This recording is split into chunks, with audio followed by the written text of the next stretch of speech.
No, that's bait. I don't know what that noise is. Never mind. Da, da, da. What am I looking for? What are you looking for? I'm looking for a thing called love. True happiness. There you go.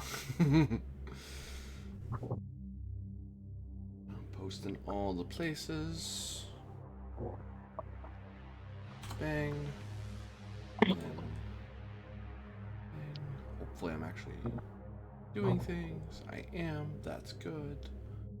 Of course, over on the blue sky. Oh, righty then. Hello everyone, I'm AD Springer, also known as Corbinian. This is the Electric Metropolis video game tour, and today we're doing another episode of Lex Arcana, Susurros, Alienorum, as our brave Cantabarum are gathering in the city of Athens to begin their mad dash to Alexandria in winter. Dang it, I accidentally closed out 20 again. Well, hey, needs must, right? So winter it is. Let's just not die on the Mediterranean, and then I'll be happy. So I think the plan was island hopping anyway, right? So, you've all arrived in the bustling city of Athene, and which is about as far south as you can go, short of going all the way to Corinthus. But Athene is the first port city you can get to. Due to the urgency of the mission, Imperial riders have been riding like mad, trying to, like, as orders were getting to you, they were already making arrangements to make sure ports are ready for the Lex Arcana to get people across the ocean. Because crossing the ocean in winter is, in this time period, they had a phrase for this. It was called Mary Clausum, as in the sea is closed. Because no one in their right mind wanted to be on the water in winter. Just far too dangerous, but needs must. With the Imperial Order in hand, you end up having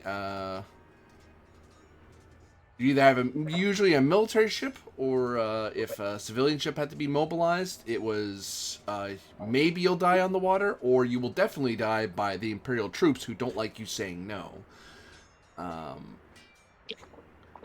You all arrive in Athene in full panoply and are expected. Is there anything you do in the city of Athene before you rush to the port? Visit a temple to pay my respects to the Lord of the Sea. Yeah, there's a good idea. Yeah. Let's definitely do that, as well as visit. It sounds like a very nice thing to do. Good team building. Let's do this. Hell yeah, team building exercise. And I will, of course, also visit my tutelary, but given that we're about to cross the ocean. I will call upon each of you who pay your respects to Neptune for Damaggio. Imperial cult specialty can fire here. You may recover some pietas.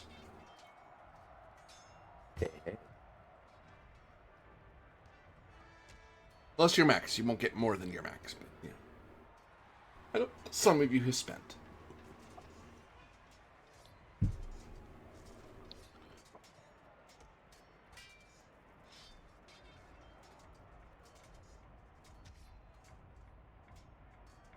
There you go. There's that tour. Guys, going wrong. Calypso gains back 2 pietas. Corvus 1. Tiberius 1. And Julia Rufina none.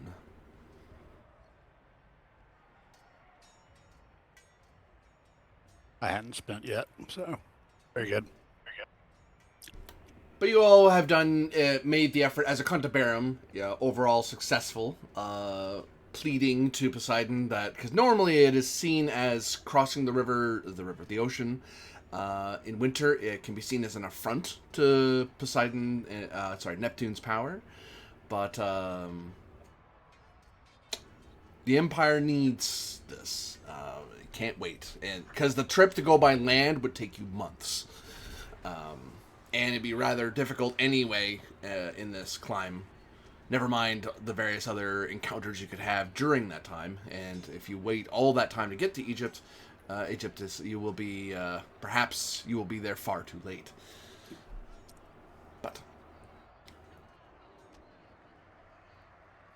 And you each see to your tutelarities easily found in Athenae, as the locals have long since been in Roman control. It is not unusual to see your lot milling around. And in Athens, one of the great academias of the empire, especially when it comes to the Lex Arcana, there's a certain level of prestige of the Lex Arcana in Athenae when it comes to the Lex Arcana and their ilk. Ilk. I would like to spend my luck to make our friends with the Silver Dragon ship be in port. You like to spend your what, sorry? My luck. Your luck. You have luck? Yeah, I didn't ask about mechanics. I just told you what I wanted to do.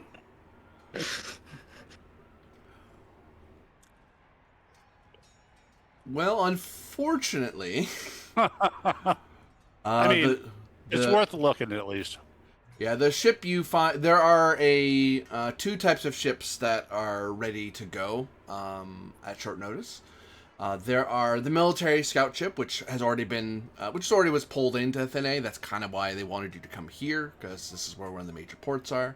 So, military ship, the plus side, it's pretty sturdy. It is pretty fast and has probably the best sailing tech the Empire has, which isn't much, but it's better than your average old ship. But they're pretty shallow. They're really they're not meant to cross the the Mare Internum with any great ease in the deep when it's stormy. They're meant for island hopping and coastal stuff, moving troops, that sort of thing. Or mail in emergencies, or small Cantabarum for the Lex Arcana. So it's great as long as you don't hit a storm. If you hit a storm, they do not do very well. Flip side to that is the grain ships. They can load those with a lot of ballast to try to add to stability, but they are old because they work and people don't update them very often because they don't need to. And that is left to your discretion as the Lex Arcana. You are the ones who basically have seized in the name of the Emperor, the Legion has seized the dock on behalf of the Lex Arcana. Which is not the first, with this port, is not the first time that's happened. So there's not a whole lot of, oh no, not this again. It's more of a, yeah, this happens. If you don't want to, and some people will probably be a little grumbly with you because it's winter. What kind of idiot goes out into the ocean in winter? The Lex Arcana. This kind. They really think we do that as our own choice. So the military vote, I mean, it's probably going to be a good deal for if we do the island hop thing. If we go to Crete, then Rhodes, and then we've just got that one big stretch between Rhodes and Alexandria. Mm-hmm. And that's going to be theoretically faster, but yeah, it's not going to be as weatherly if we do run into any weather. So fast and risky, or slow and safe-ish? No, trust me, it is. I come from a country where this has been a long-term tradition. We've got a lot of islands, and they were very safe havens during storms. Island hopping is the best way to get through during the winter. It is the least statistical probability of our ship getting absolutely wrecked by a winter storm. Yeah, I know. I'm just saying, do we take the fast one and island hop and then make that one big stretch, or do we take the slow one, island hop, and do the big stretch? The military one, I think, would suit us better. Okay. So, in case a storm comes, we need to outrun it and take cover on the nearest island that we can. Sounds good. If the second option is not much safer, then I don't see a reason why we should travel like peasants. So. Spoken like a true patrician, even though you are not one. Well, comfort. I mean, a basic modicum of comfort is important to maintain our health. That's fine. Okay. Corvus will not be wearing armor on the boat, but Corvus will have Let's not wear armor. Yeah, let's not wear armor on the boat. Yeah, Corvus That will seems have. unwise. Yeah, I will have my gear and equipment packed in a, an oilskin bag, and I'm honestly going to buy some. I guess it would just be cork, but basically also have enough cork bollards or whatever in the bag to help it float if it needs to. Oh, I see what you're saying. Yeah. Yeah. Likewise. So that my nice armor from the creepy Black Cube Temple doesn't go to the bottom of the Yeah, bag. exactly. I would just do what Corvus does because he's the survival guy. I will also do the same, and for largely the same reason. I'm not super familiar with ocean travel, so Yeah, at most you would have done like quick coastal travel up and down the peninsula. Not anything as daring as this. Hell, few Legion have ever done this and survived. Most of the ships that crash historically are ones that tried to cross during winter. So, no bad deal. Is Tiberius laden with his arms and armor, or does he pack it away? I'll pack it away, but I'll forego the cork, because, if Mars wants me to fight bare-chested, I'll fight bare-chested. Well, it may not be Mars that makes that choice, much as he wants to. Must be like, no, put that back out, please. I mean, I'll keep my sword and bow to hand because, there's also pirates. But, likewise with my sword and I think my sling is not going to weigh me down. But if I wind up in the water, I don't want to just sink. Yeah. From however many I need pounds. to get Likewise. a few good Greek stones because at sea I don't have stones. Yeah, you stock up basically, which is a thing that a lot of people would be worried about if they knew they're gonna be out in the water for a bit.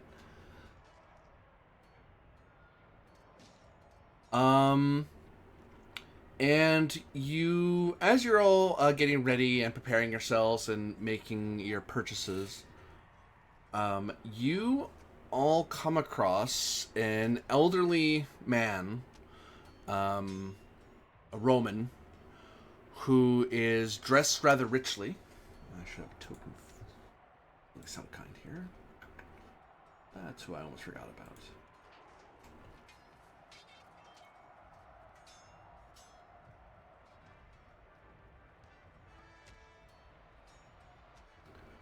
And you see he has a small retinue of assistants milling around him who approach you as you're getting ready to walk down to the port, and you're getting off your horses, trading them out, and getting your packs all sorted.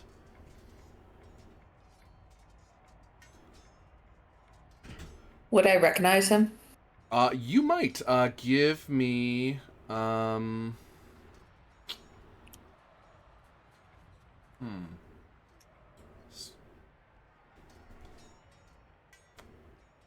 was gonna say scientific, but that's incorrect. That's not really what. It's not technical knowledge. It's straight up memory, and that is covered under ingenium. Ingenium, but you get a +2 to the roll.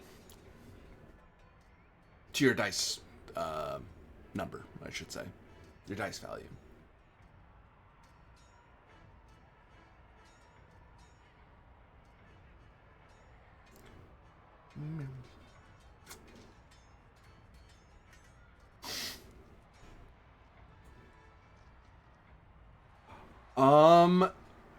You have seen his profile in Rome. Like on signages somewhere. But you can't place the name.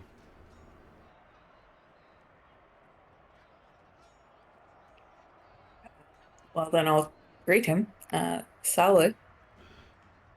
So,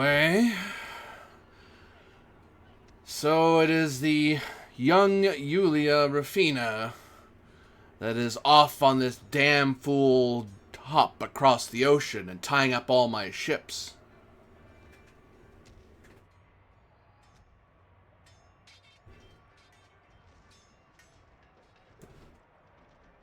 Do I have that more or less right?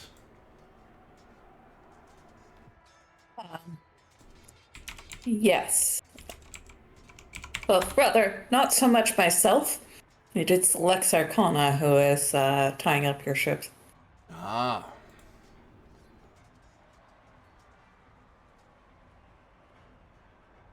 And I will present my bona fides.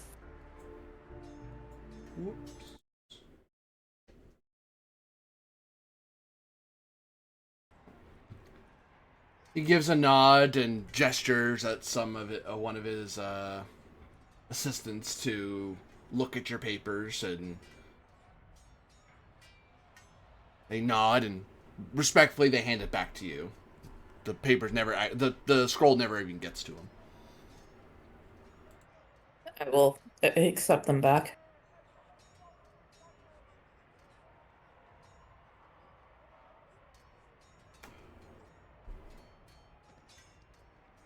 Well, according to him, everything's in order.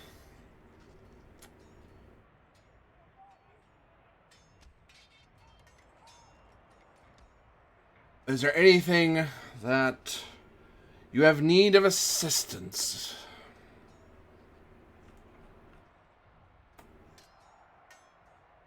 Do I get the sense that he is... how do I put it? Like, is he asking that for the sake of formality, or is it a genuine offer from what I can tell? Give me society. Alrighty. Would decorum apply in this case? Mm-hmm. I did not hear you if you Yes. said something that sound Yes. cut out. Yes? Affirmative. Right. Excellent, thank you. In that case, I roll that many.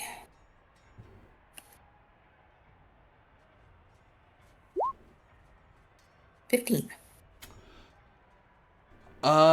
You get the sense of this guy that he is... It's a genuine offer.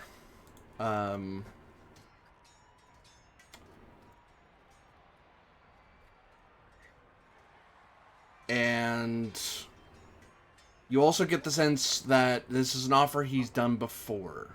Like, this isn't an unusual encounter for him. He's likely... there's a certain comfort around Lex Arcana. He shows no fear from you guys. Most people, when they see Praetorian Guard, if they're not in the Legion, or they haven't worked with Praetorians much, you guys come out very intimidating. You're not in war gear, but if you know who we are, most people want to avoid us because of all the legends one hears of Lex Arcana being magic people and dealing with demons, and you can get in trouble just for saying Jupiter's name wrong. It's like, it's not that bad. But this guy's way too used to you. He's way too comfortable talking to you so frankly. Yeah. In that case, I would say assistance in loading our gear would be much appreciated, and if you're the faithful sort, making entreaties with Neptune in our in our honor for our safe passage would not go amiss, although we've already made our own pleas to him. Ha! You need a lot more than Neptune's grace to get you across that water. You'll need a good captain. Corvus coughs and says, a good captain with the latest charts and reports of both pirates and weather and currents would be essential and much appreciated. That too, yes. That, you see, I can provide. He points to someone else, and as one person has already run off to go do something, this person walks over and hands you a scroll, or holds out a scroll for the group of you. And then he annoyedly clears his throat and looks at Yulia, and then the person, oh crap, has that oh crap look and holds it out to you. I will take it and read it. You see it is a full and detailed report on a particular captain in the Calidus banking group that has been set aside for the Lex Arcana. That's his name. That's where I recognize this guy. Not that I'm going to say that out loud, but... And actually, it strikes you even further. This is Faustius Claudius. This guy is insanely old. Most people think he's not real. Like, he's like, this must be like a son, like Faustus Claudius the second or the third, or like, no, old man Faustius is still around, and Lex Arcana has investigated him multiple times for his long life. But he always helps out the Lex Arcana for some reason. Which, hey, if someone with a lot of money wants to help out, and maybe get some brownie points, some people build temples, some people throw bread in circuses. I mean, it's always good to let somebody else deal with midnight. Mm-hmm. Yeah. Wait, you're gonna go do it? Yeah, sure, here's money, go do it. That is probably your best bet. Assume you're going island hopping? That was the plan, yes. Good. We deduced it was safer. It'd be safer not to cross at all, but I imagine there's not a whole lot of choice in the matter. I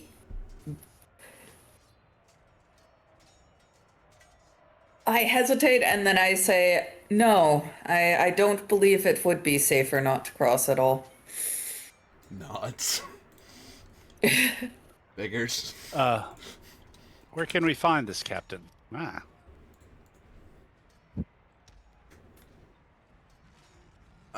He looks at one of his people and nods at him, and it's that one over there, and he points to a ship on the dock, which you can see is already being loaded and prepared for sale, like they presumed you were going to pick them, or someone told them to get ready. All right.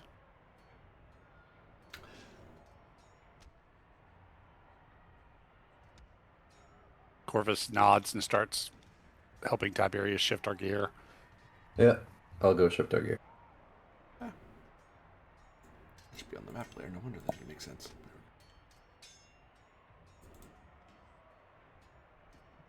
So you start loading up. You'll notice this ship is not a military boat, but it does look to be one of the finest ships from some foreign port. You can actually see it's one of those newer designs that has a much higher curvature to the wall. It has those fancy sails that are triangular and can kind of turn to the wind a bit, which, that's a bit of extra work. None of you are sailors. I think, actually, no, Tiberius, you probably have a little bit of sailing in you. Yeah, I sailed around a lot, but curiously, I do not have the skill. Or maybe I do. I think I took it.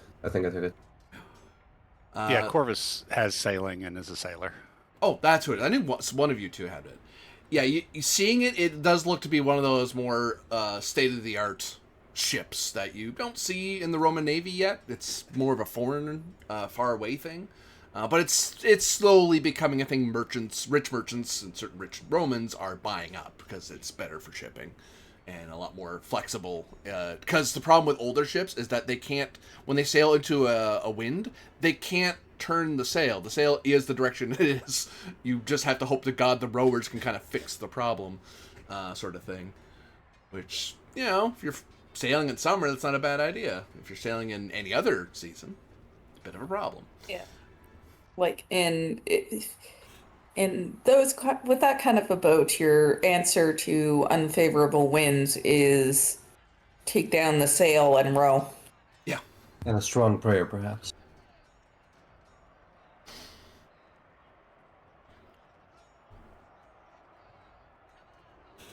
Well, I hope you send whoever it is that's threatening the Empire running.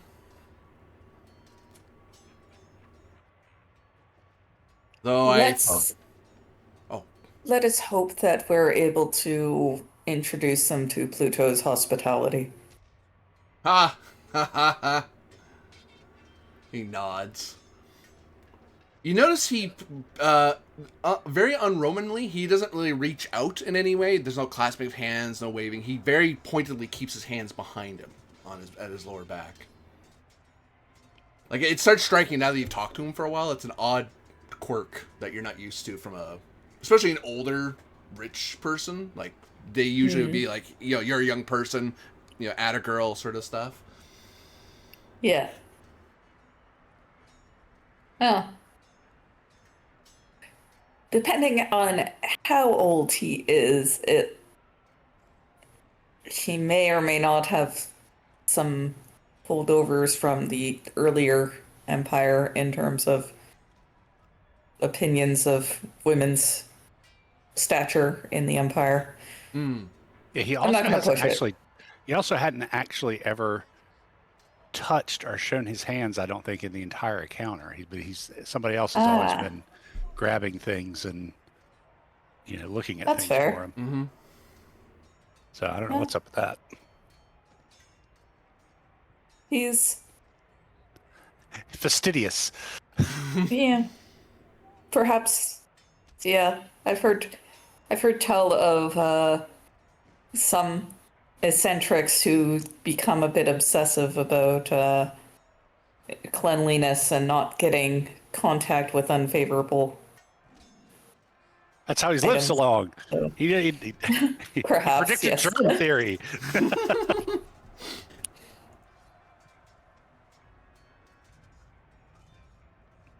And this would be the Augur Calypso in your company?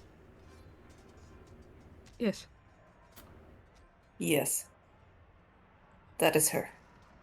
I actually have a bit of mail for you. Okay.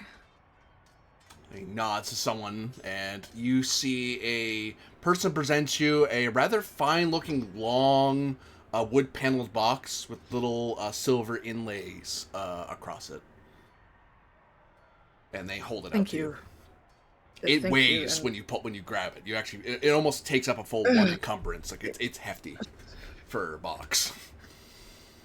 Thank you, and my apologies for the circumstances of you delivering my mail.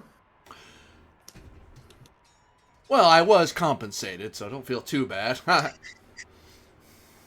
Well, at least. Well, Neptune keep you from getting drowned, I guess.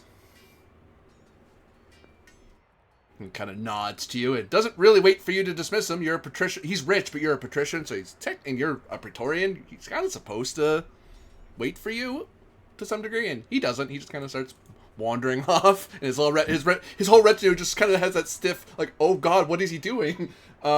Nod, and some mumbled apologies, and they start chasing after him. He has wealth on the level. He has wealth of Crassus's level, I'll mumble to him, Juno, keep your good health or something. I don't know. Kid, you're not rich unless you can, pay and equip an entire legion on your own. Yeah, motherfucker, I'm rich.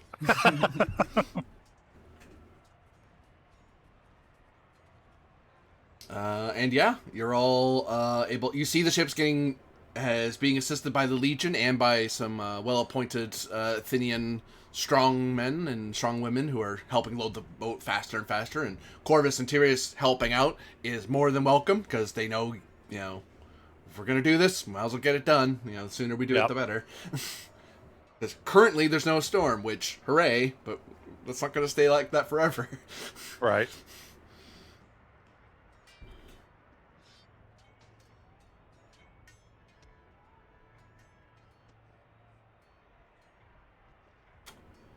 And I presume you all board the ship. As quick as I can, and let's find some decent quarters for us, actually.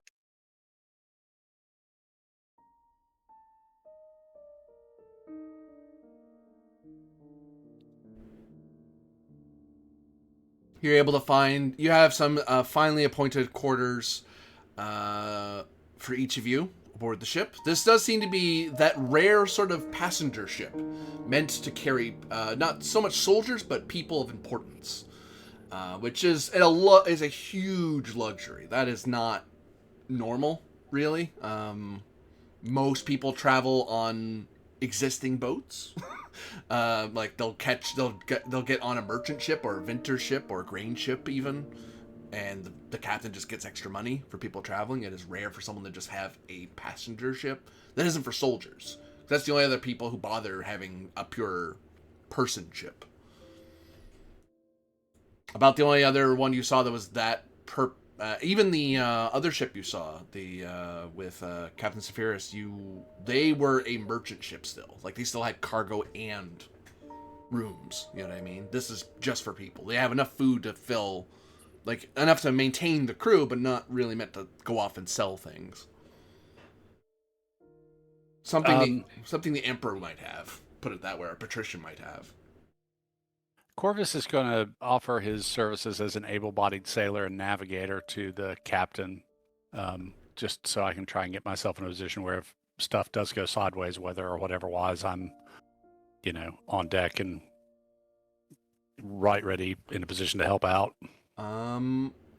They will not no check. They are happy to have you help. They've already been informed who you are, and your ability, so they have no doubt of your bona fides, which you haven't presented. Cool. They just say they trust your bona fides, and they are more than willing to have you go about the ship.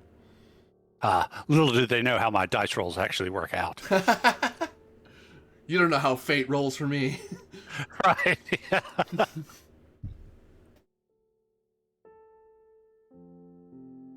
Cool. My contribution to sailing is I stay out of the way.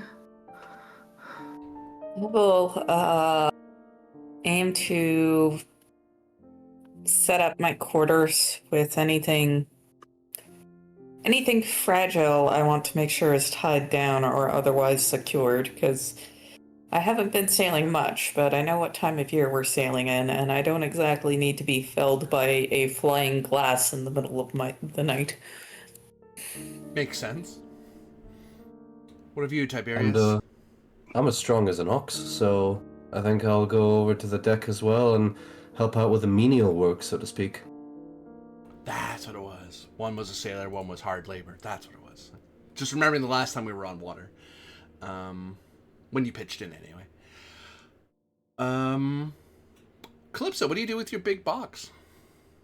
And I would check that once basically we're on the ship and I can get into a room by myself or just us.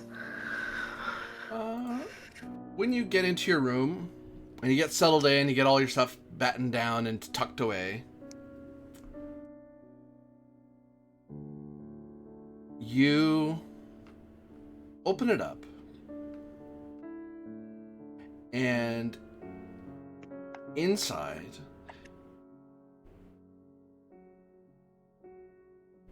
you find it's stuffed with little wooden scrolls, very tightly packed, all little sorting markers on them, like abbreviations of what the scroll's probably about,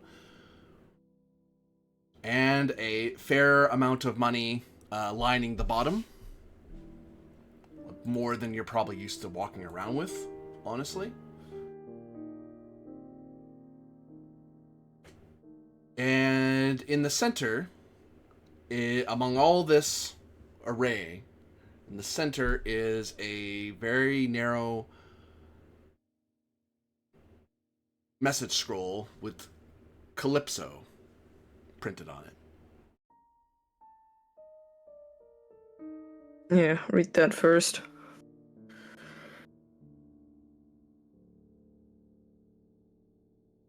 It is understood by us that you have undergone a ritual that exposed you to Starfall. We believe you have seen things few have seen and lived to talk about.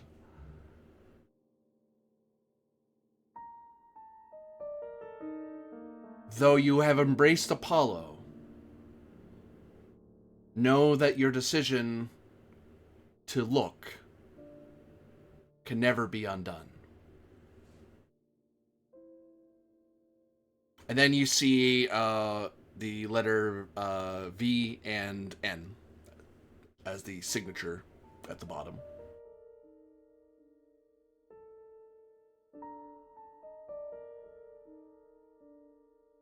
V and M or N? N is in Nike. Okay.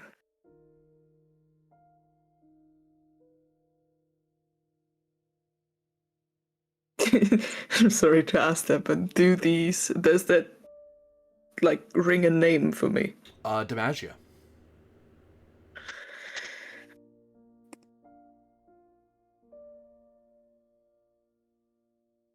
Is that Imperial Cults or something like that?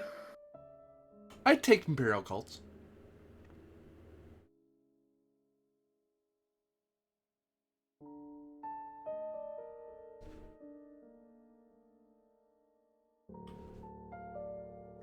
You feel like you've seen those letterings before, somewhere in your training as an augur, but it's the name isn't jumping out at you. It that may be short for something, but it could be short for a lot of things. So you're not sure, but you're sure you've seen it in that sort of in a mystical sense. You just don't remember what it means.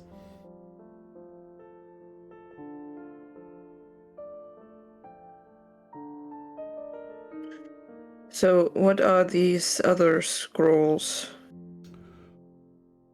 You now, so long as you are willing to use up one endurance, you can be walking around with a portable library on forbidden cults. So you basically get the specialty of forbidden cults as long as you use up one of your endurance. Yeah, I think I will do that. Because basically it is just a mini library of various forbidden cults from across the Empire. Yeah, I'll put that in. Although specifically it seems to be centered on the cult of the Nine. But it mentions other ones too. Mm-hmm.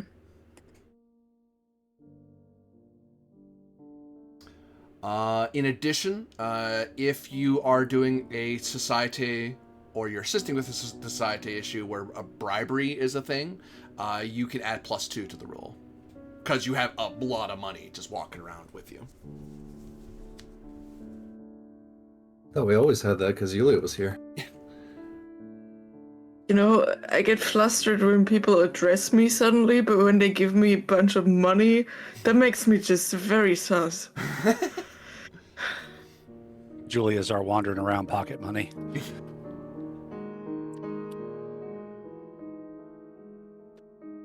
You hear shouts on the decks as people are getting ready to set sail and get to the water.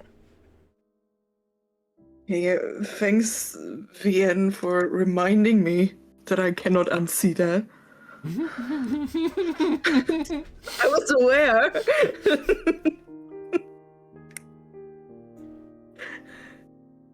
Hey, you remember that terrible trauma-inducing thing? Well, you do now. You know, whoever it is paid someone to just tell me, duh. Hey, there's a reason why in the modern era people have to put wet paint next to wet paint. Sometimes you just have to point it out. But yeah, so your first, the captain suggests to all of you that they think island hopping is the best idea from Athene to Creta to Rhodes, and then Rhodes to Alexandria. They can try to do one big leap. But the problem is if something goes wrong, they don't have a backup plan. They don't have somewhere to rush back. Because if they're going over the deep mare internum, then there's nowhere. You're kind of stuck with whatever Neptune wants to do with you. If there's island, you can at least go and we dock on an island. And actually, if they do island hopping, they'll just stop. Whether there's good weather or bad, they'll just stop and wait for a bit and then keep going. Wait for a bit and then keep going.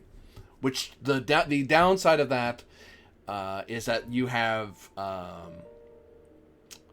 if you do it in one go, you have you're embracing the full risk profile of going across the winter ocean, which you basically have a 60% chance that something bad's going to happen.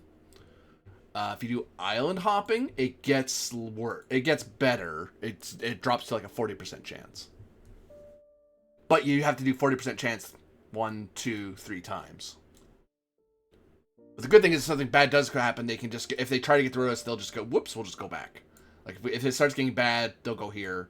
If they're like almost there, but not quite to the south end of the Rhodes, then they'll just land on the north side. Like forget it. But they leave it to you. The captain is confident that they can do either. But they know they give you basically the chances of how bad it could be each way. What about time? Time-wise, assuming nothing bad happens, the best route is just straight to Alexandria from here.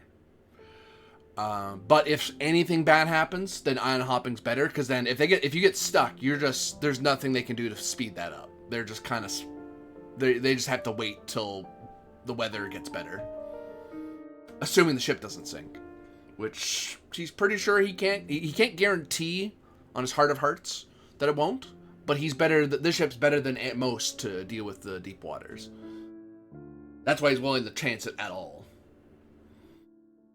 Most captains wouldn't bother. They would just say island hopping's the only way to do it. But he thinks there's another way to do it. It's just riskier because it's all or nothing.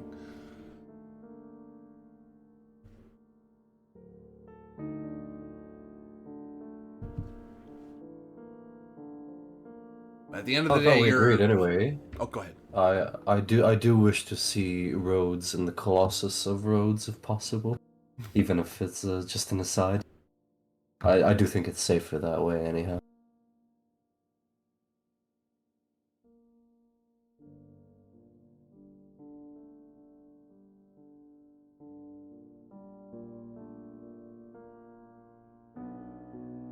He looks about and then looks straight on at Yulia Rufina because he's been made aware she's the ranking custode here.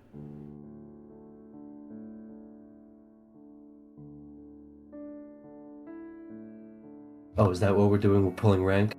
Yeah. Sorry, I dropped there. Did I miss something? No, we were just discussing. And now this guy's like pulling rank on us. He's like, oh, I want to talk to Yulia. She's a patrician. Up yours, buddy. Well, I mean, that's fine. That's pretty common. It's the fact that she's the beneficaris of the Lex Arcana. She's a beneficaris. Yeah, well, I have a big axe. I mean, if you wanted to attack the guy, I can pull up the guy's stats. You can murder the captain of the ship that's trying to... Don't even. Hold on, let me get him. Here, I'll put him here.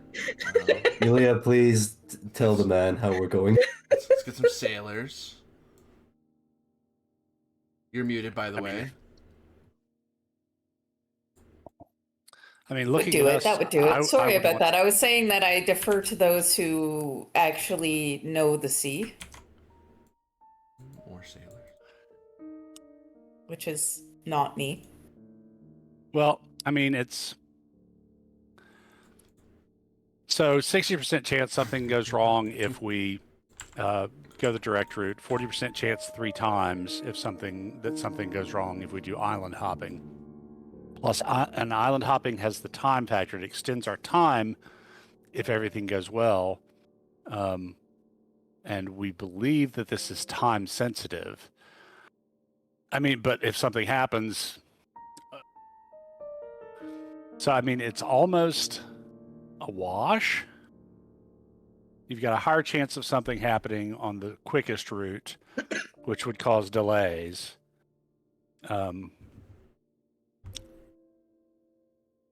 The longer route, you literally got to roll the dice more times. So, I mean, statistically, I don't know. I was told there'd be no math, but that might be about the same as 160% roll. I don't know. I mean, there are reasons to do either. It depends on,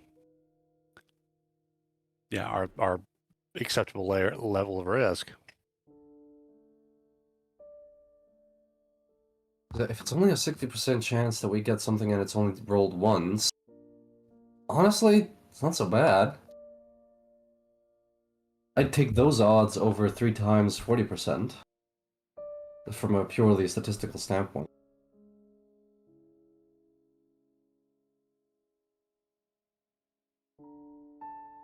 Alright, But, let's go the faster way then. The faster way it is. You heard the woman. Go. Pray to the gods. Ow. Are you okay? Yes, I just got unexpectedly chin butted by a loving cat. No. Yes, I know you want uppies. Okay.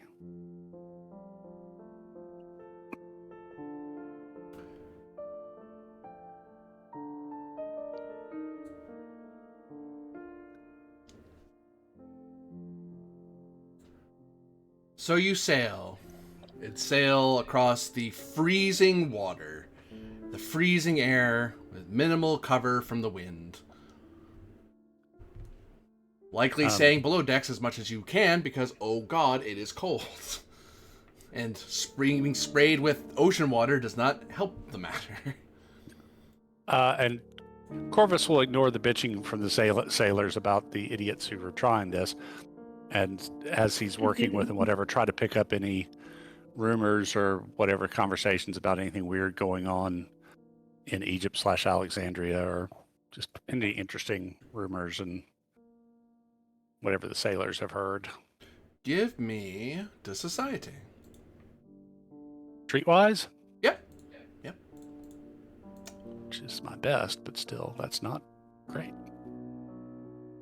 Let's do this one. Yeah.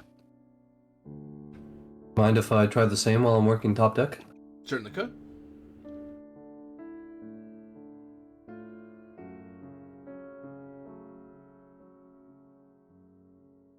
Everyday society with streetwise. Okay.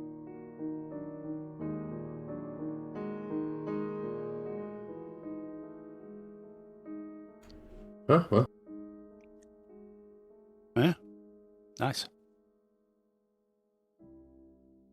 Between the two of you, you hear that there's rumors that since last winter, Alexandria has been kind of not a great port these days. There's rumors that there's a sickness going around, and sailors share stories that there are people who go off and then they don't come back from shore leave. So most are thinking once they get there, maybe they don't want to linger too long. Maybe they should, even if it means dealing with winter weather again, they're better off going over to Cyrene or perhaps even to a nearby smaller port near Alexandria. Which is saying a lot, given all the worry they have about doing any winter. They don't really want to stay in Alexandria for any length of time.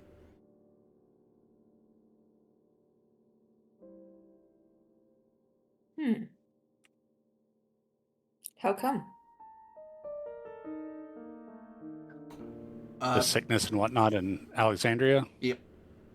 Is that their big thing? Yeah, they're worried they'll get sick. And if they're hearing about it all the way in Athens, in Athenia, then either it's gone away and they don't have to worry about it, or it's going to get worse.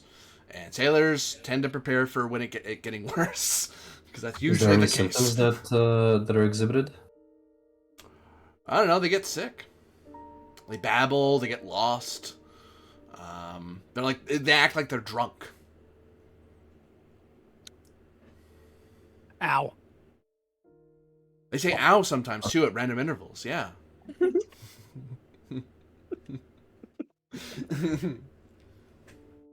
Sorry,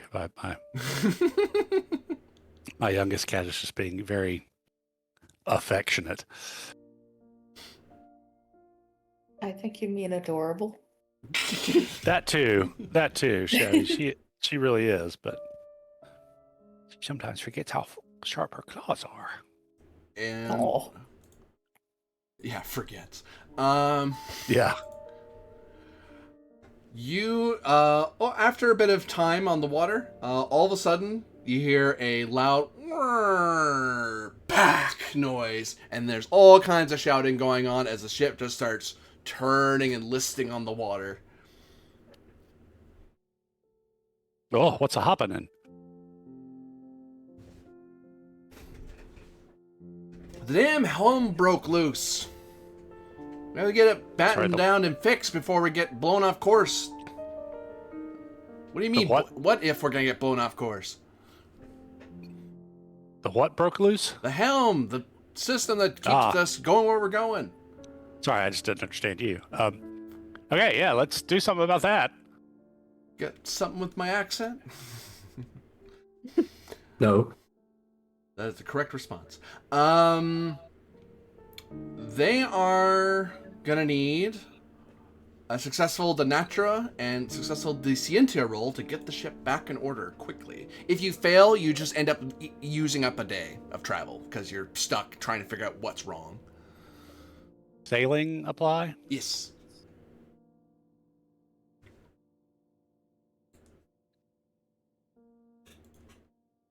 Let's try this one. 13 for Denatra. 13 will get it. You're able to kind of keep a good eye on where you are in the water while you're helping with everything. You're constantly checking, like, where are we moving? Constantly checking with some people around you, like, what have you seen? What have you seen? So you don't lose your bearings, because that's the big problem. Once you lose control, it's very easy for the crisis to make you forget where you are. Right. And Descentia, I guess, is the fixie. Yep. Descentia is figuring out what broke and how to fix it. Where's our resident scientist? Yeah, I don't have Mackinac. So I'm rolling a 10 there. I got 14 baseline if you guys get me. Yeah, it's going to be you, I think, is our best. Yeah, Descentia. I think you're going to be the best at it. We can maybe support, but... Yeah, because people can assist. Because it's sitting there trying to figure out what's wrong. Right. Yeah. Okay. My assist roll for what it'll be worth. 5. 2. Whoa. Uh-oh. I can try to roll as soon as I can find my icon. I think I've got a 10 on this. Let me check. Yeah, I do have a 10. I'll see if I help.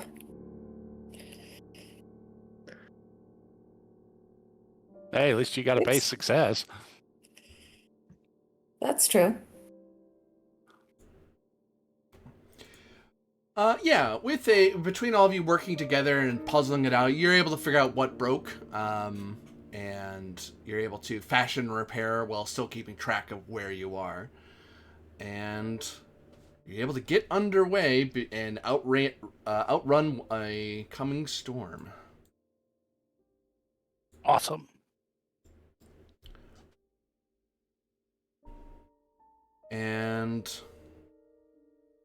The night before you're expected to arrive in sight of Alexandria, you see the ship comes to a stop as best they can. And since there are people working on the boat up top, you can see that the captain, they've predicted and can see that there's a storm brewing that's going to start blowing up this way. So they're just waiting they're going to wait the storm out. They're going to wait for it to blow by and then sail, rather than just trying to force their way through it, because that's just asking to be in trouble. Unless you order them to do it, like they'll push it if you want them to, but they don't think that's a good idea. One more day is not going to be the end of things, they think. I wholeheartedly concur. If the sailors think it's a bad idea, generally it's a good idea to listen to them. I agree. I tend to too, but I would like to make a weather roll just to see, Denetra. If nothing else, how bad I think this is going to get.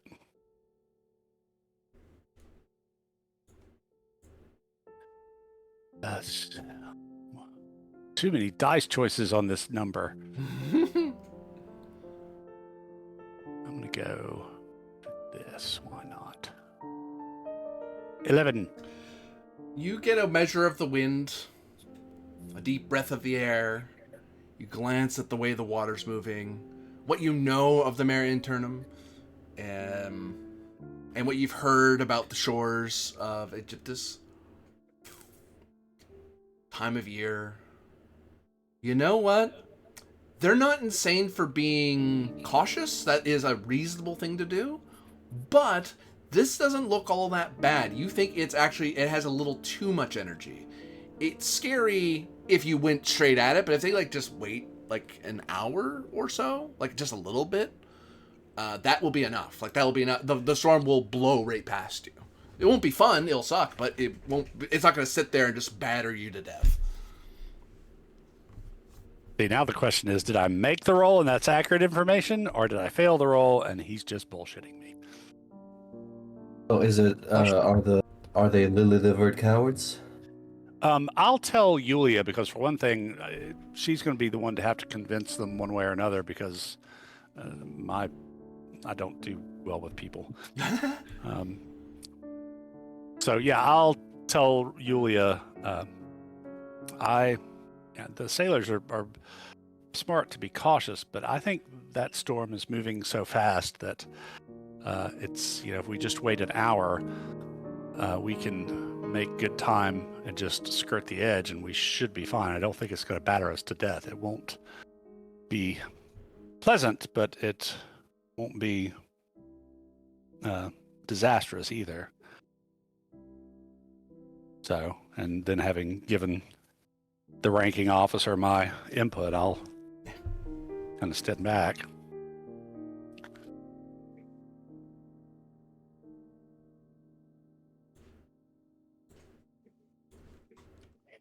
Okay.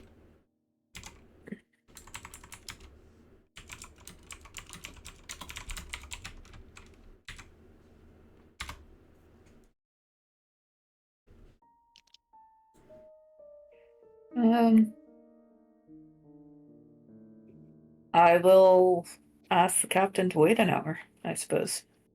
Definitely does society roll, because the captain will try to argue with you.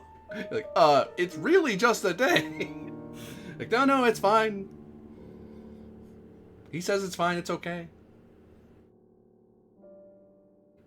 I agree with him. Yeah. Well, let me crack the whip, Beneficaria. Let me at him. Mm-hmm.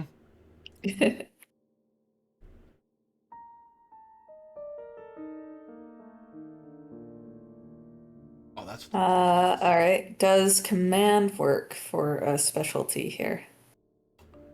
You could command him. He is at the service of Lex Arcana. Oh, I'm not asking you. I'm just telling you. Do it.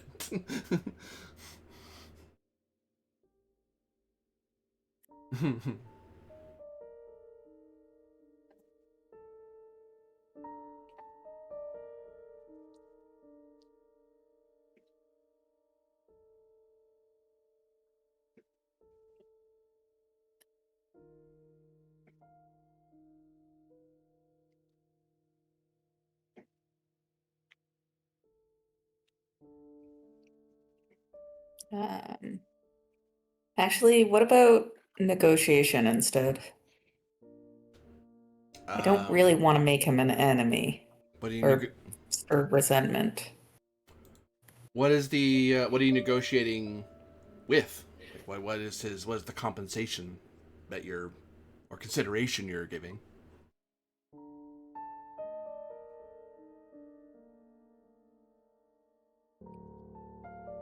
Because I have 500 million golden talents. Pardon? What is your consideration or compensation you're offering? Oh, I heard that. I was asking, what's his name? Tiberius, what it was he had said. Honestly, offer him golden talents. If he's not going to take anything else, give him straight up money. It's like, hey, do you want a bribe? Yeah. Here you go. Yeah. Or the influence of the Ulii applied to some venture he's interested in. That might be even worth more, depending. Yeah, I will make the offer for that. Okay. Negotiation will fire in that case then. You are a blue blood for sure. Yeah.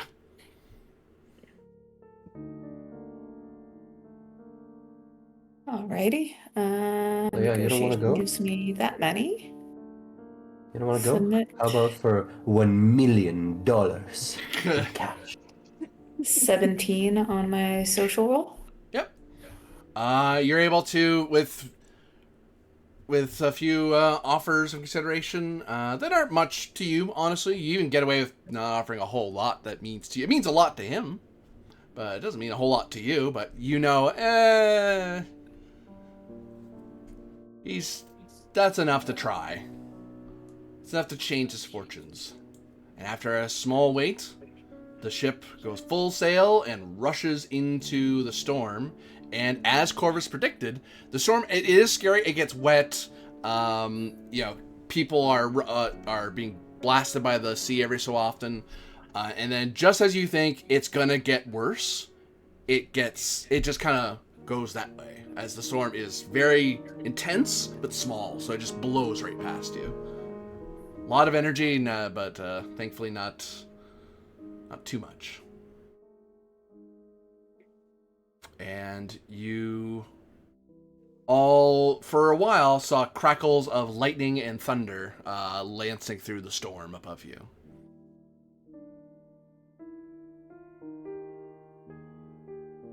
And in short order, on the following morning, you see the lighthouse of Alexandria shining bright. It is the first thing you see. As its huge flame is high up and easily caught by any ship. And there are some raucous cheers from the sailors and the captain calling for quiet as there's still a bit of sailing to do before they're safe. But, it's more of a discipline thing. Like, okay, back to work. Yeah. But those of you who are working alongside him, Corvus and Tiberius, you can see that there is a proud little smile and a nod of like, yeah, I pulled this off. You. Oops, Tiberius fell overboard. No.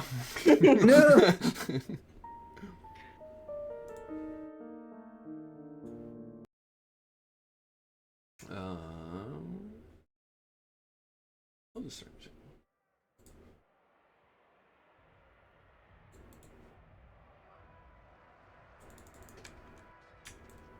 Whoop. Oh, I love it when choices and skills pay off.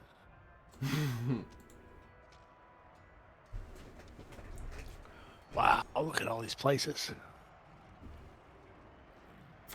You pull into the grand capital of the province of Egyptus, Alexandria, the grand jewel of imperial might. You see the banners of the empire flying proudly, Roman architecture prominent in good portions of the city, but there is those remnants of what were they called again? Oh yeah, the Egyptians. But there are sections of it. But it is a massive city. Alexandria is one of the largest cities in all of the Africanus region, I believe. Yeah. Considering Carthage was burned down. Yeah. They deserved it. They know what they did. I know what they did.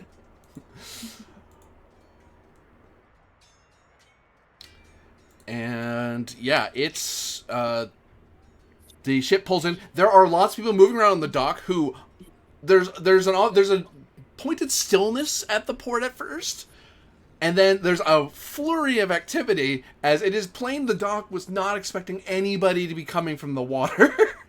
There's people there doing things because there's stuff to do, like fishing and worrying about the Nile or whatever, but they weren't expecting someone coming from the Mare Interna. I don't think they have to worry about the Nile in Alexandria, though. Well, like boats coming in and out of there. Like they're expecting like boats to come up and down from there sometimes. Oh, yeah, sure. But it's like they're thinking of like boats coming from there, not you guys. Right. You came out. It's like you came out. It's like you came out of the fog.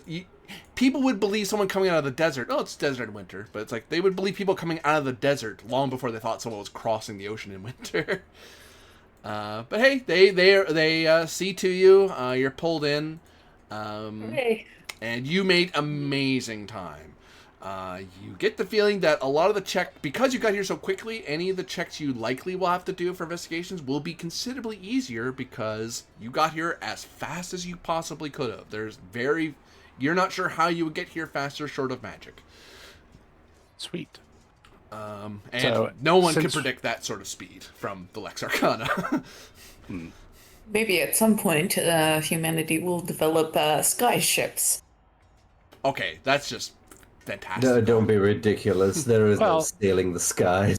I mean, Yulia's ancestor was very famous for moving fast. So. That's true. That's true. Maybe just a bit of that ancestral speed, huh? Yeah. So we have or maybe my patron, my tutelary smiled on us. Mm-hmm. Yeah, definitely make offerings to Diana for, my gifts of understanding with weather and sailing and all that stuff. So we have kind of a choice here since we're dressed for swimming rather than in panoply of armor. Do we want to put back on our gear and go in full on, we're like Arcana and there's a problem here, we're going to fix it, and use the kind of open, here are our bona fides, cooperate with us, or do we want to go in more low key? I mean, we were already probably created a stir by just showing up when we did. So, what do y'all think?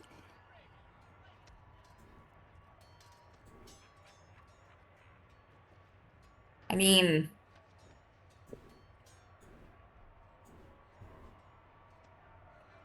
we did arrive in a fancy passenger ship as opposed to a military ship, so we might be able to get away with it.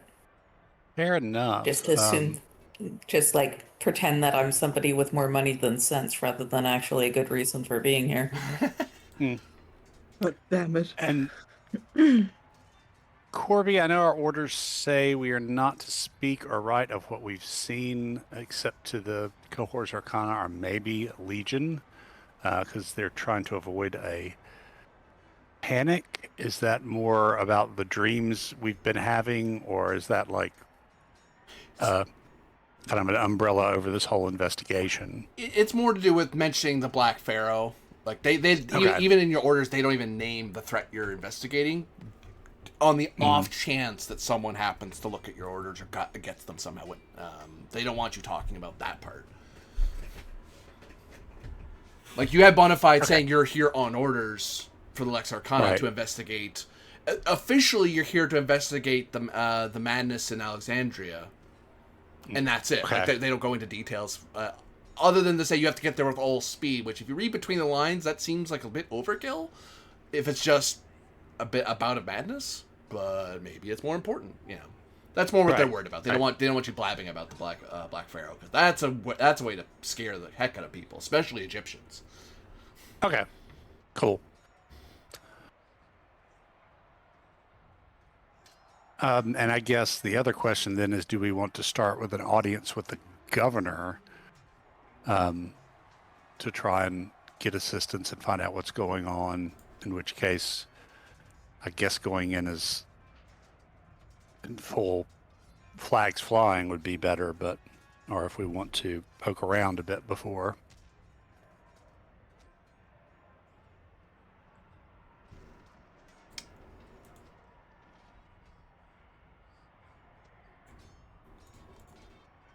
All of you, give me sensibilities.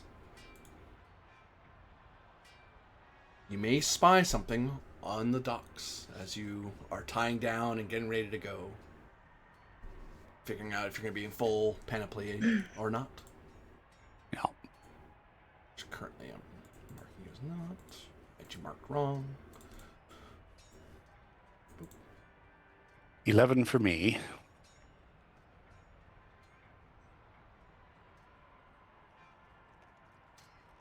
I think Tiberius is BRB'd. I throw Tiberius into the ocean. Sploosh! It's not like you saw it coming. Ha ha ha. Corvus, you see a flicker of blue light come from one of the harbor side windows of a building.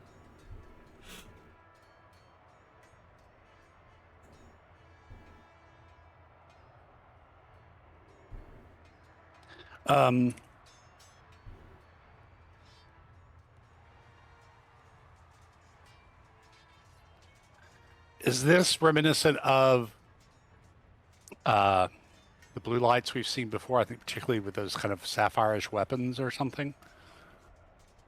Or it is some kind of effect I've seen before in some of our other investigations? I will call upon Ingenium to answer that question. Okay, but not a good call. It's not my fault Corvus has terrible memory.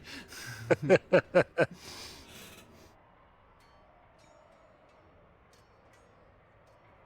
mean, 8's pretty good.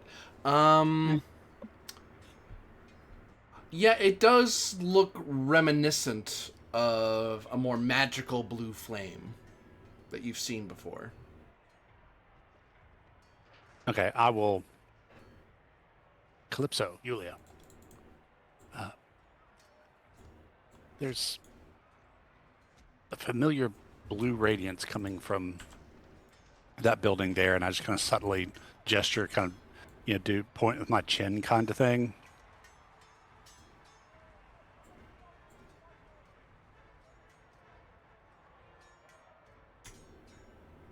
Do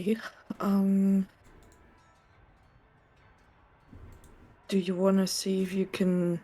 Calypso basically doesn't turn or anything, just answer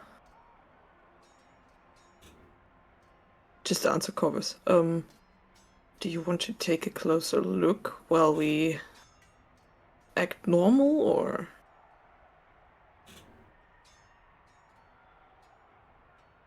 Sure.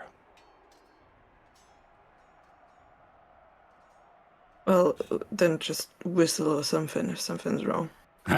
Or scream. Yeah. Yulia, you're muted if you were trying to tell us anything. But you might not be. Sorry, I was just being quiet. Oh, okay. It's just some guy in the street telling Tiberius that he's going to be a dad. Yep. He's very happy. I mean, it's a big event. Yeah, so is the dock, I would guess this section of the dock coming from the Med is not terribly busy and populated? Or... Not as much as it normally would be, no. Because it's winter. There's people doing things, but it's a lot more dead. Well, I'm going to try and just kind of, casually move over towards that building. First, just see, what is this building? And then determine if I want to take sneakier options then. Actually, better way to figure that out to answer that question for you.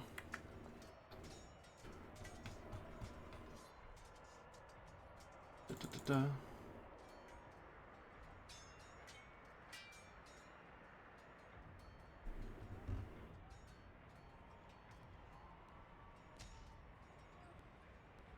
Yeah, as you're pulling into the Portus Magnus, and you can see the massive lighthouse falling behind you, because it's kind of its own little island a little ways away. And you get closer and closer, and you can see the provincial Castra looking out. There's some people watching the ship come in. You can see the theater, which is nearby. You can see the Alexandria Emporium off to another side.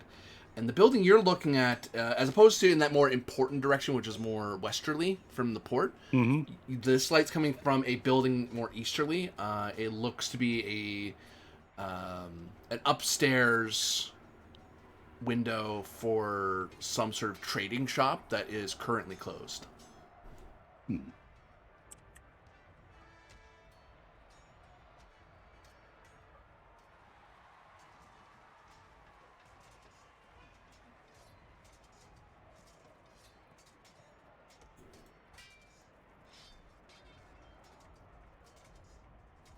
Ground level. Does it look like, from a basically casual inspection, that this upstairs portion has an exterior entrance, like a staircase, or does it look like any entrances would be from the inside at the lower level? Give me Decentia. Do not think I have anything that would apply unless it would be investigation. Investigation, that's what I would take. Okay. 13. 7. You do like a very casual, because it's quite a distance away from you, so you can kind of do this sort of strafing sidestep, sort of like the circular path around the building, get a different angle on it, and give it a think.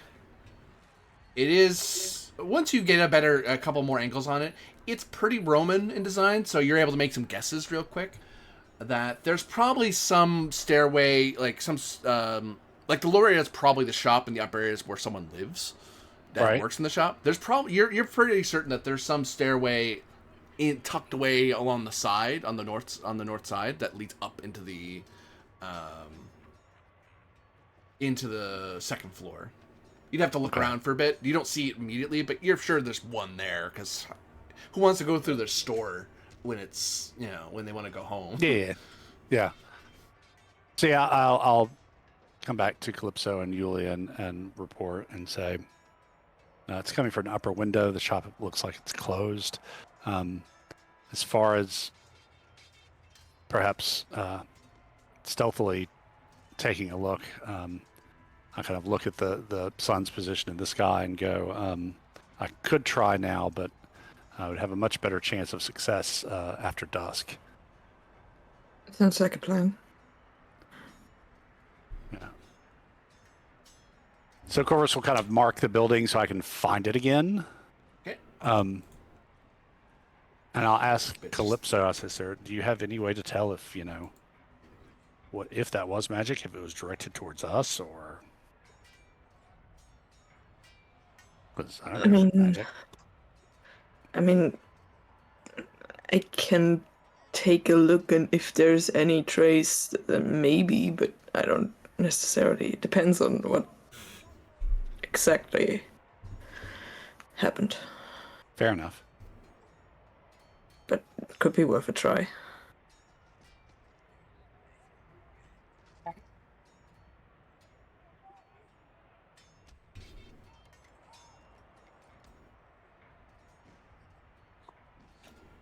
You can give me Demagia, Calypso. You might be able to make a guess, at least from here, just from having seen it. the difficulty would be a little higher. It'd be easier if you actually were at the place where the light came from, but you might be able to make a guess just from having seen it.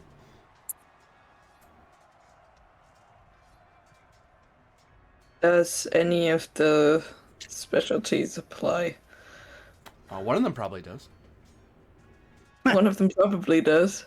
Just depends which one of the Demagia specialties you're talking about, because there's all kinds, really. Yeah, I got 5 or something like that. So at that point, I should learn which one I don't have. Interpretations of omens, imperial cults, forbidden cults, favor of the gods, flavor of the gods would be funny as hell. Flavor of the gods. Yeah, I'll fix that for you. There you go. Flavor of the gods. Sorry. So does flavor of the gods apply? It is none of those, I believe.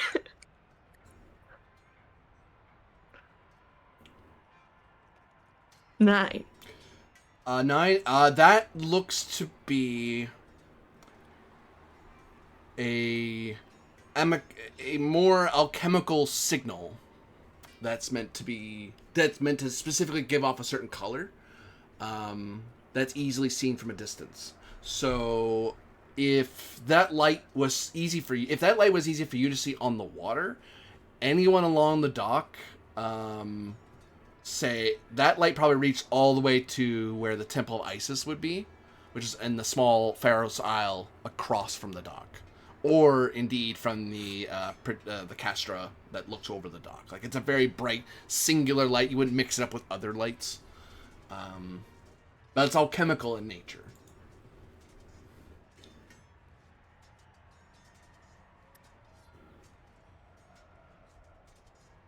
So maybe a signal, if not to us, then to someone.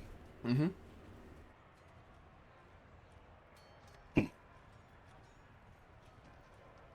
I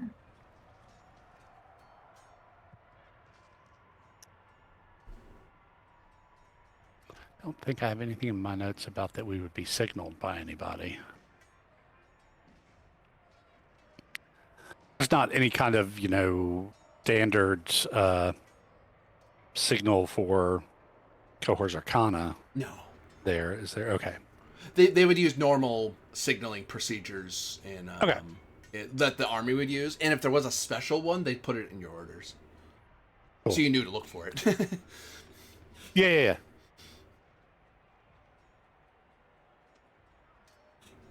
Okay.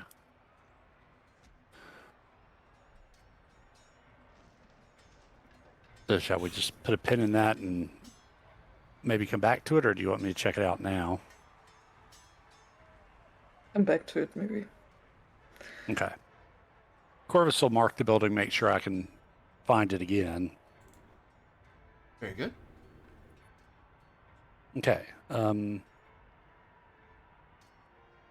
So do we want to stay with the Legion, or do we want to find an inn somewhere? A Mancio or something?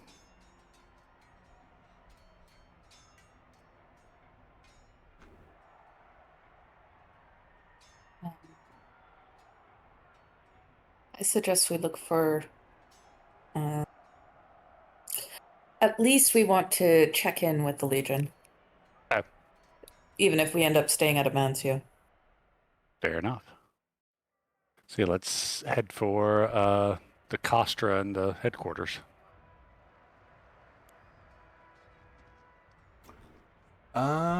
So you make your way across the docks. Your goods and stuff are given over to you. The captain is glad to be of service and is glad to inform you that they will not be staying long. But they're glad they helped you anyway. Well, safe journeys. Mm-hmm. If you have needed them for some reason, they will be... they're going to make way to Memphis. Okay.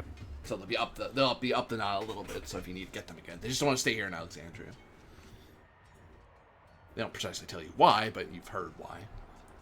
Yeah.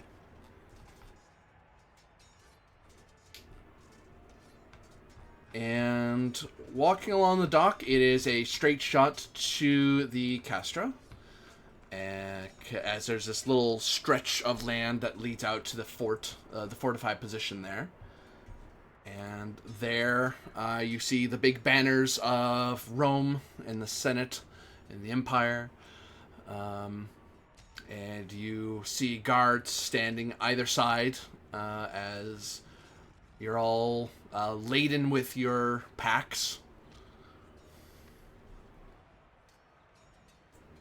And they just stare at you as you approach. Yep. Let Yulia lead. That is basically how I would react under such circumstances, so I can't really blame them. Who the hell sails the Mediterranean in winter? We do, apparently. And then marches straight to the Legion camp. Yeah. Whatever we're trouble. Like maybe they're just looking for directions or something. Oh, please tell me they just want to look at the water. Like, can we not bother with these people? Yeah. I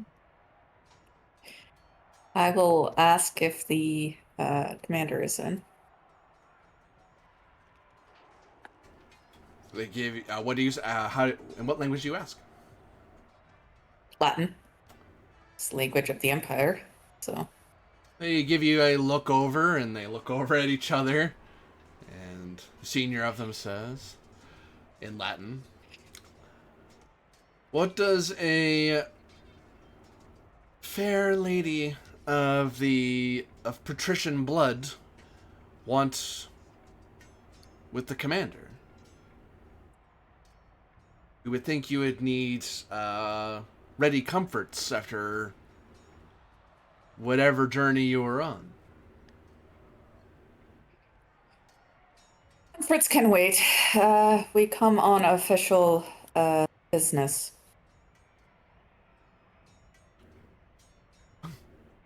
Official business? Bonafides? I present mine. They give it a read, and then eyebrows raise, and they close their eyes and just sigh. The other one just kind of looks at him like, "What is it? What is it?" Sort of look, and he just waves at him like, "Don't worry about it." See, Marcus, I told you it was trouble. Folds it up, hands it back to you. Take it. Beneficaris, I believe this is your retinue or Cantabarum. Yes? Cantabarum, yes. Right. Cantabarum, not retinue. Gives the motley group of people from across the Empire behind you with a dog and a bird and just kind of nods like, "Of course you are." Lex Arcana tends to be a little... I mean, the Legion is made up of many, but the Lex Arcana tends to get a little more eccentric. And you do not dissuade them that particular stereotype. And he nods and says, "You wish to speak with the Castra commander?" Yes. Very good. Shall I put in word... rather, he doesn't say this. He says, "We'll inform the Magister of your appearance as well." That, and I'll explain that to you. There's the commander, the Magister. He's referring to the ranking Lex Arcana person who's permanently in Alexandria. Ah, yes.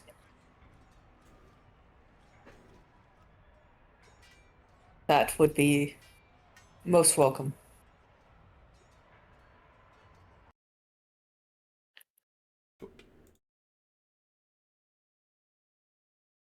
Oh, you're not in the temple. I take that back. This is the proper sound. There we go.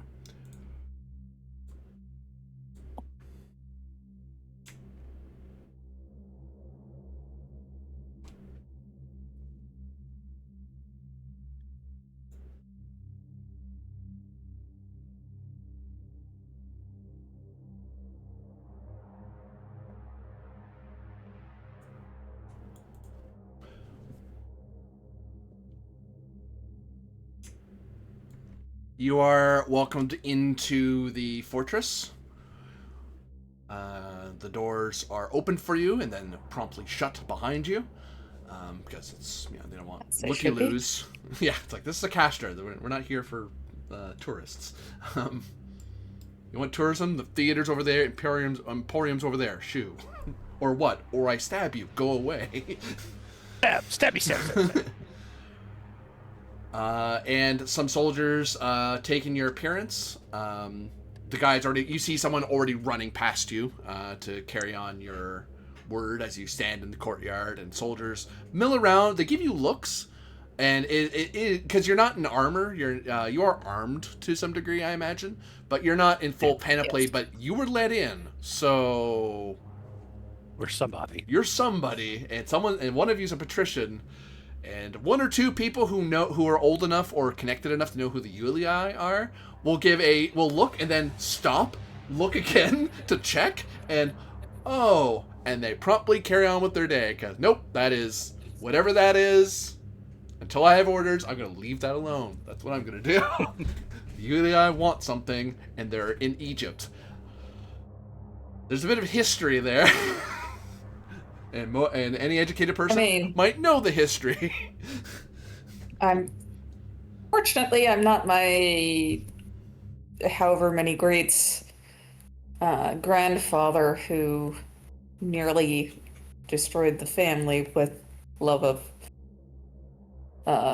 one of the arguably last pharaohs? Question mark? Yeah, that's what they all say, though. And then things get complicated.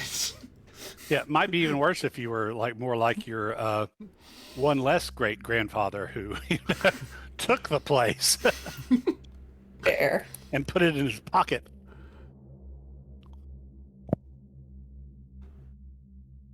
And you're left waiting for a little bit. Not a snub amount of time. They plainly were not expecting us. They weren't expecting you, because the mail to get to them wouldn't get to them in time. You outran them. Because of how fast you went, you outran whatever mail would have gotten to them. That mail's probably not getting to them for months, because they're not sending a mail ship that fast to. They might have actually. And even the mail ship would have island hopped, because that's the same thing to do. You outrun your own orders.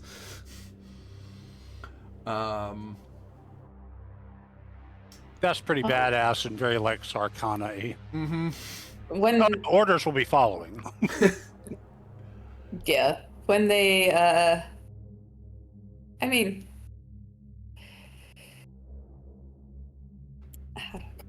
we were told to make haste, so we obeyed. So haste was made. Yes. And I have their name finally. Copy pasta. Roman Legion version of malicious compliance. Well, you told us to make haste. And out steps the legate commander, but they pointedly step back, like they're following after a man in full panoply and armor and the badge of office of a magister of the Lex Arcana. There are very few magisters in the world. They're usually placed in very specific parts of the empire to be the person who knows things in the region, like Rome, Alexandria, Londinium, places like that. It's like, no, we're always active. There's always somebody here. And none of you are from the region, so you don't know the guy right away. But he introduced himself as Magister Gaius Gallius Burrus, Magister of Aegyptus. Your bona fides, he shouts loudly, which gets the whole fort looking at you, because he raised his voice, and as if he didn't expect you to be here. So the whole fort's on alert now. Think on anyone who would be dumb enough to impersonate Lex Arcana like that, if you guys weren't real. This would be their last days on the known world. Could you present mine? Yep, mine too. I will present mine as well. Could you throw his name into one of the chats if you don't Bing. mind, please, and thank you. There you go. And just because dignity of the Yulie, I don't want to show that I am intimidated, so I will make an exaggerated show of nonchalance. Because Yulie. Right. Bro, this is my apartment complex. I don't often get all, do you know who my father is, but...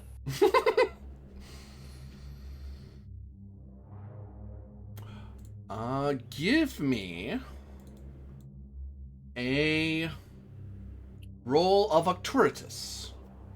I'm gonna give you +2 because you're a Yulia. The minute you bring up your name, everything, the tenor of the conversation changes immediately. It's like, oh. +2 to DV? Yep. Cool. Lexicana don't What's believe in that? coincidences.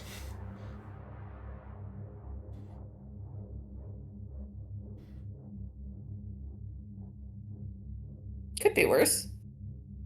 Didn't roll fantastic, but didn't roll terrible either.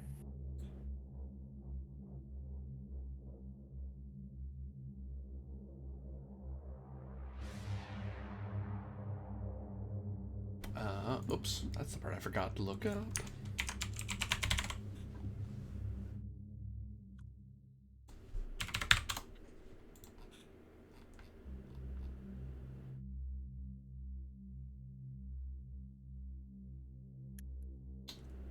And you got...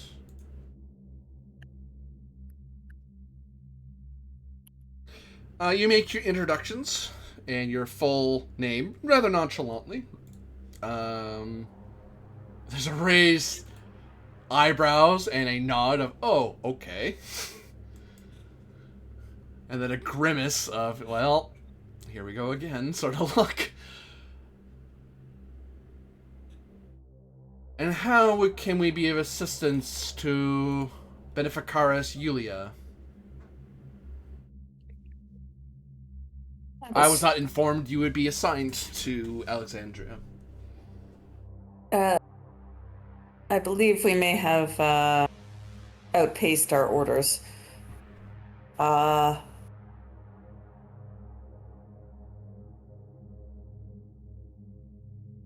will look over at the commander of the place, and then, like, kind of meaningful look at the commander, look back over at the magister, and say, "Are we in trusted company?" I assume so. I do not wish to assume. He Or gives rather, you a, like, he gives you a look, and then he makes a gesture with his fingers as a sort of pass signal of secret orders. I nod. Nod. I need your quarters, Commander. And the guy just gives him a look. For a half beat, you think he's going to say no, just on principle, and then just waves at him. By all means, Magister, I couldn't possibly refuse you. You're so generous. And the commander walks away with the look of, yep, more Lex Arcana business. Away I go. It's not like I'm the legate of the Forge or anything. What do I matter?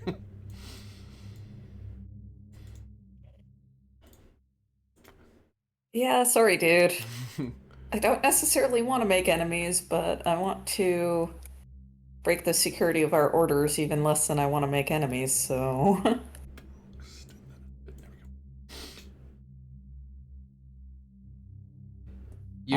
You gather in the commander's quarters, and you notice that there are some minor Lex Arcana trainees who are left outside the door, who are they're of the warrior school, much like Tiberius. Tiberius likely in his early days of education would have had to do what they did, Just stand here, make sure people who stand at this place don't let people in.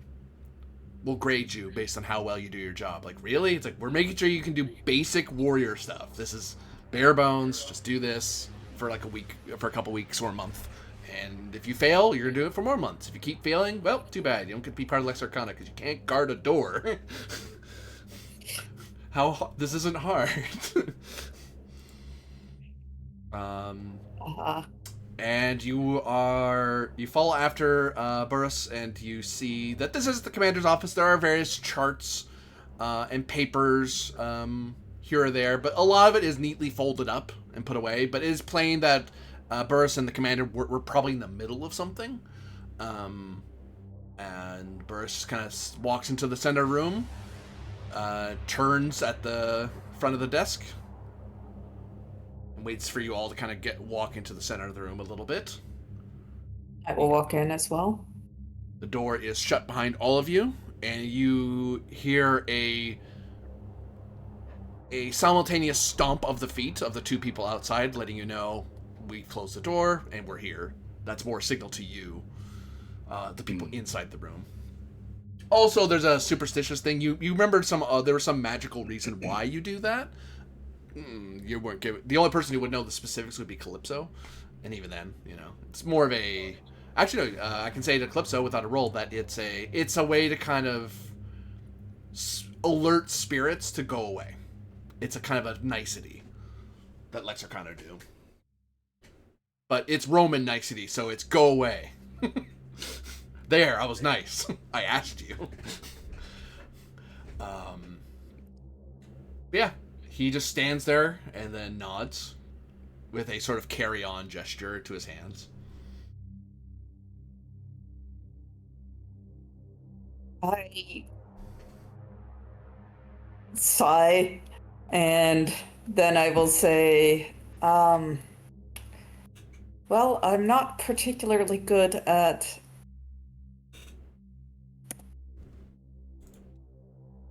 bringing to attention what may be bad and unexpected news, so out with it. Have you heard word of the Black Pharaoh being active?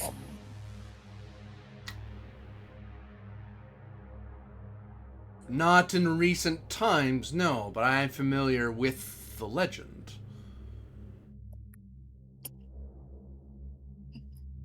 Supposedly he's sealed in the ruins of Akhet-Aten through some ancient Egyptian ritual.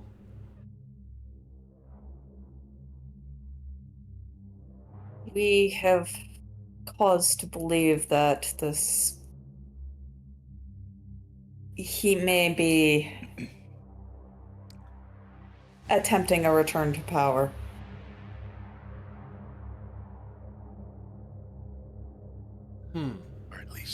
Or at least coming closer to wakefulness. Yes.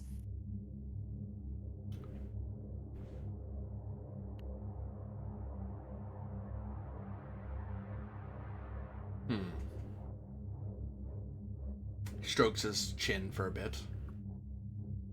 Stares into the ground in thought.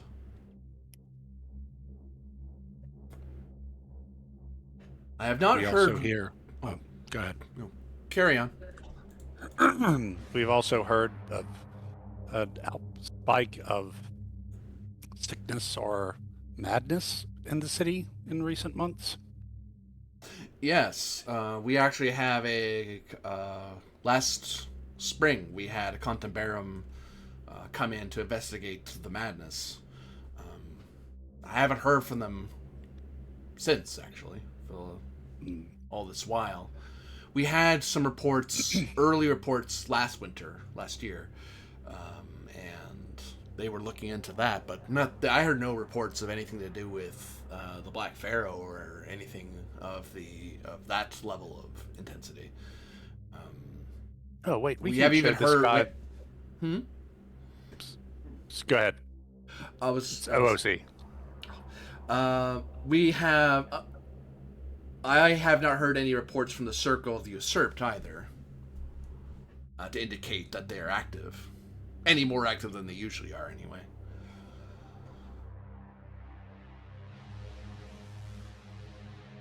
Well, trust us, Magister, we would not have sailed over winter seas across the Aegean to bear false news.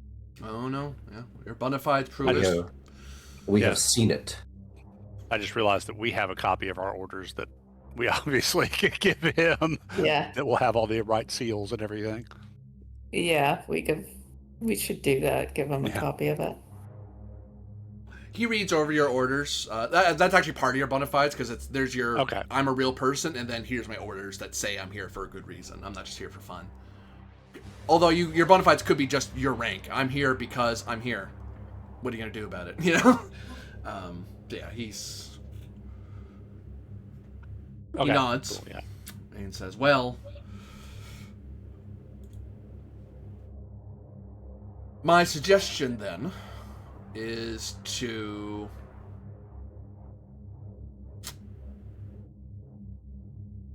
Well, there's a couple of things. One, of course, as the order suggests, looking into what the previous Cantabarum was already looking into, the madnesses we've been suffering. That makes sense if it has something to do with the Circle of the Usurped or their attempt to bring about the return of the Black Pharaoh.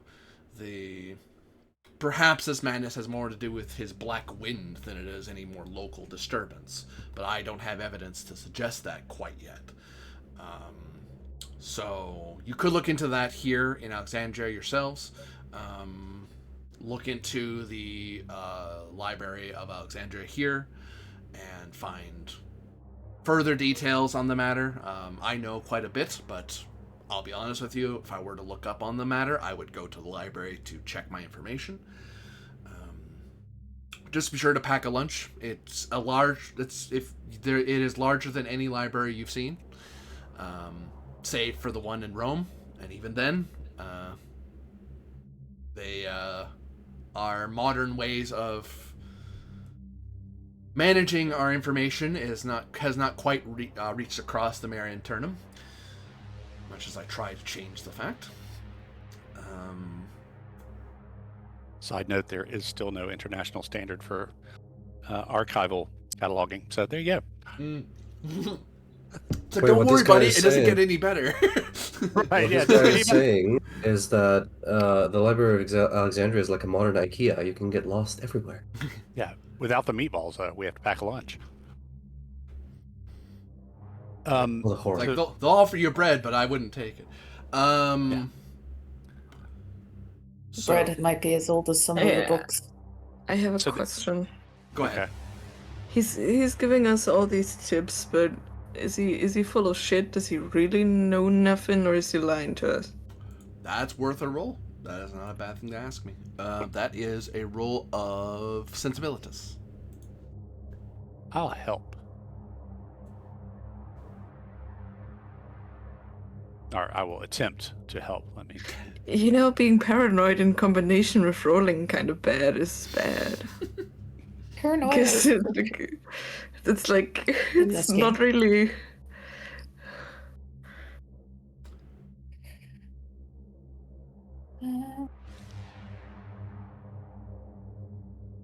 I shall also try to assist once I can track down my icon so that I can do the roll.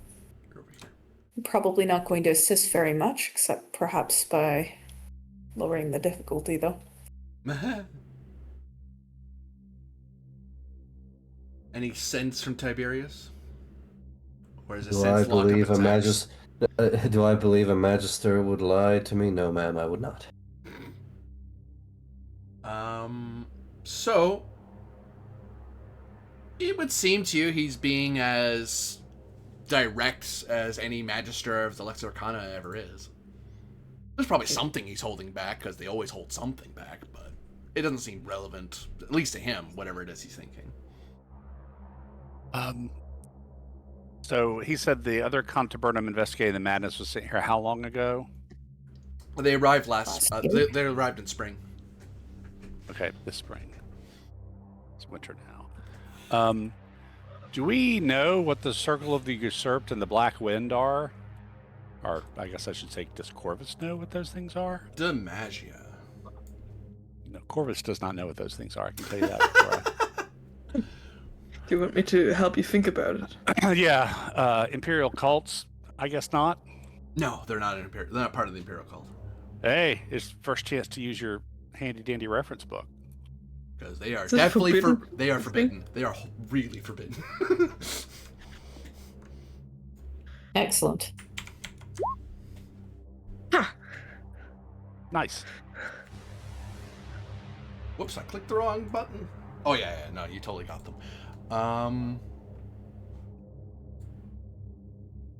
So the Circle of the Usurped. There are, when Rome came to power, and especially when they enforced the rule of the imperial cults and the rise of the Lex Arcana, there was a lot of orthodoxy brought to Egypt.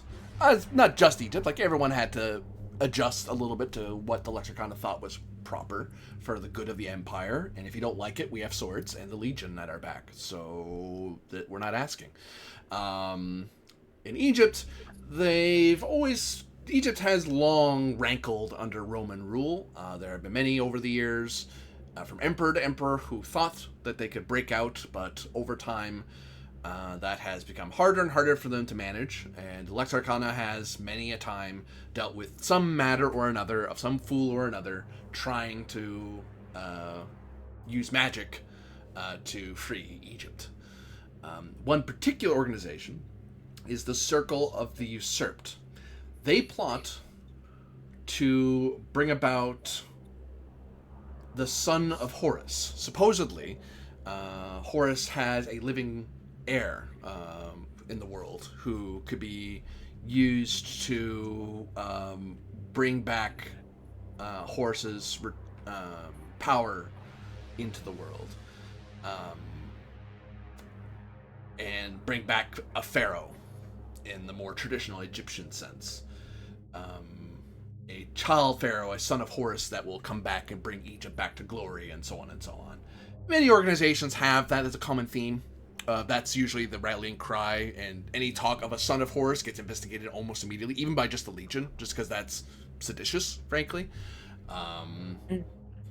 So there is one particular. The Circle of the Usurped are a circle of priests who are each hidden away in mausoleums or pyramids as horrid mummies from long past. Most people don't know the detail. Most people, when they think of the Circle of the Usurped, they think of it as just yet another organization that's rebelling. But the Lex Arcana knows that no, they're actual mummies. Like, they are the old Egypt rulers and magisters who are trying from the shadows to reach out across Egypt and try to overthrow Rome. Which, it's a constant threat because they don't have to leave their hideaways. They can stay in their little fortresses and send out people to try to turn things against Rome. But the Lex Arcana usually stamps out those fires before they turn into anything. They were a much bigger threat back in the day, like in the early days of Lex Arcana. Nowadays, they're just a constant thing. The way the Legion worries about the Germans on the Limes, in Egypt, the Circle of the Usurped are in a rather than a massive army, they're a circle of 5 to 10 people. The number changes. The intelligence has shifted from time to time. Sometimes there's 10, sometimes they hear it's 5. But that small number of people are enough to make the Lex Arcana always be watching for them, to take any magical threat seriously, because it's probably them doing something. It's the Magister. Yep. Magister. And I'm assuming that indicates that these are extremely powerful undead. Yep. And mummies in particular are... I'll give you the back of that as well. They are a unique threat in this region. You don't see them outside of Egypt almost ever. That's a pretty safe thing for me to say. I mean, there's your regular, a regular mummy of someone important is a level 1 danger. It's like, the zombies you ran into are level 1 danger. Like, there's something you need to worry about. A proper circle mummy is, on a scale of 1 to 5, is a rating of 4. Oof. And the lesser parts of the circle are maybe a 3 if they're new to the circle. But the old ones that have been around since the beginning, they're 4. And they're trying to raise about what amounts to a 5. A 5 is like the Black Pharaoh, like himself, for example. Right. So most creatures in the world don't ascend past 4. That's just unheard of. So yeah, that's what he's taught. When he says it with a level of familiarity of he assumes you already know what it is, but for him it's common knowledge. It's just a thing he knows. Yeah, it's kind of, I figured. It's like, yeah, I run into it all the time. What about Black Wind? The Black Pharaoh's Black Wind, or that's what I got, the way he phrased it. Yeah, the Black Wind is the Black Pharaoh supposedly before the return will be heralded by a black wind that will show the truth of his power, which that could be through omens, visions, bouts of madness. It is his herald. It is a wind of madness that blows across Egypt. Will be the warning that he's coming. But sometimes people will say we are the Black Wind, or they'll pretend the ritual is the Black Wind, and it's not really. It's still scary.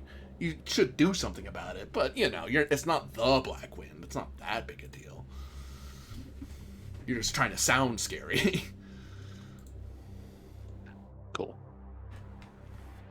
So that's one of the big worries about this madness, and one of the reasons we're kind of directed to investigate that to see if that's what it is or if it's something else. Yeah, because the original Contrabaron would have been sent here just to look into the madness, because maybe it's it's worth looking into. Okay. But now that you're here, it's a whole other thing. So, you could.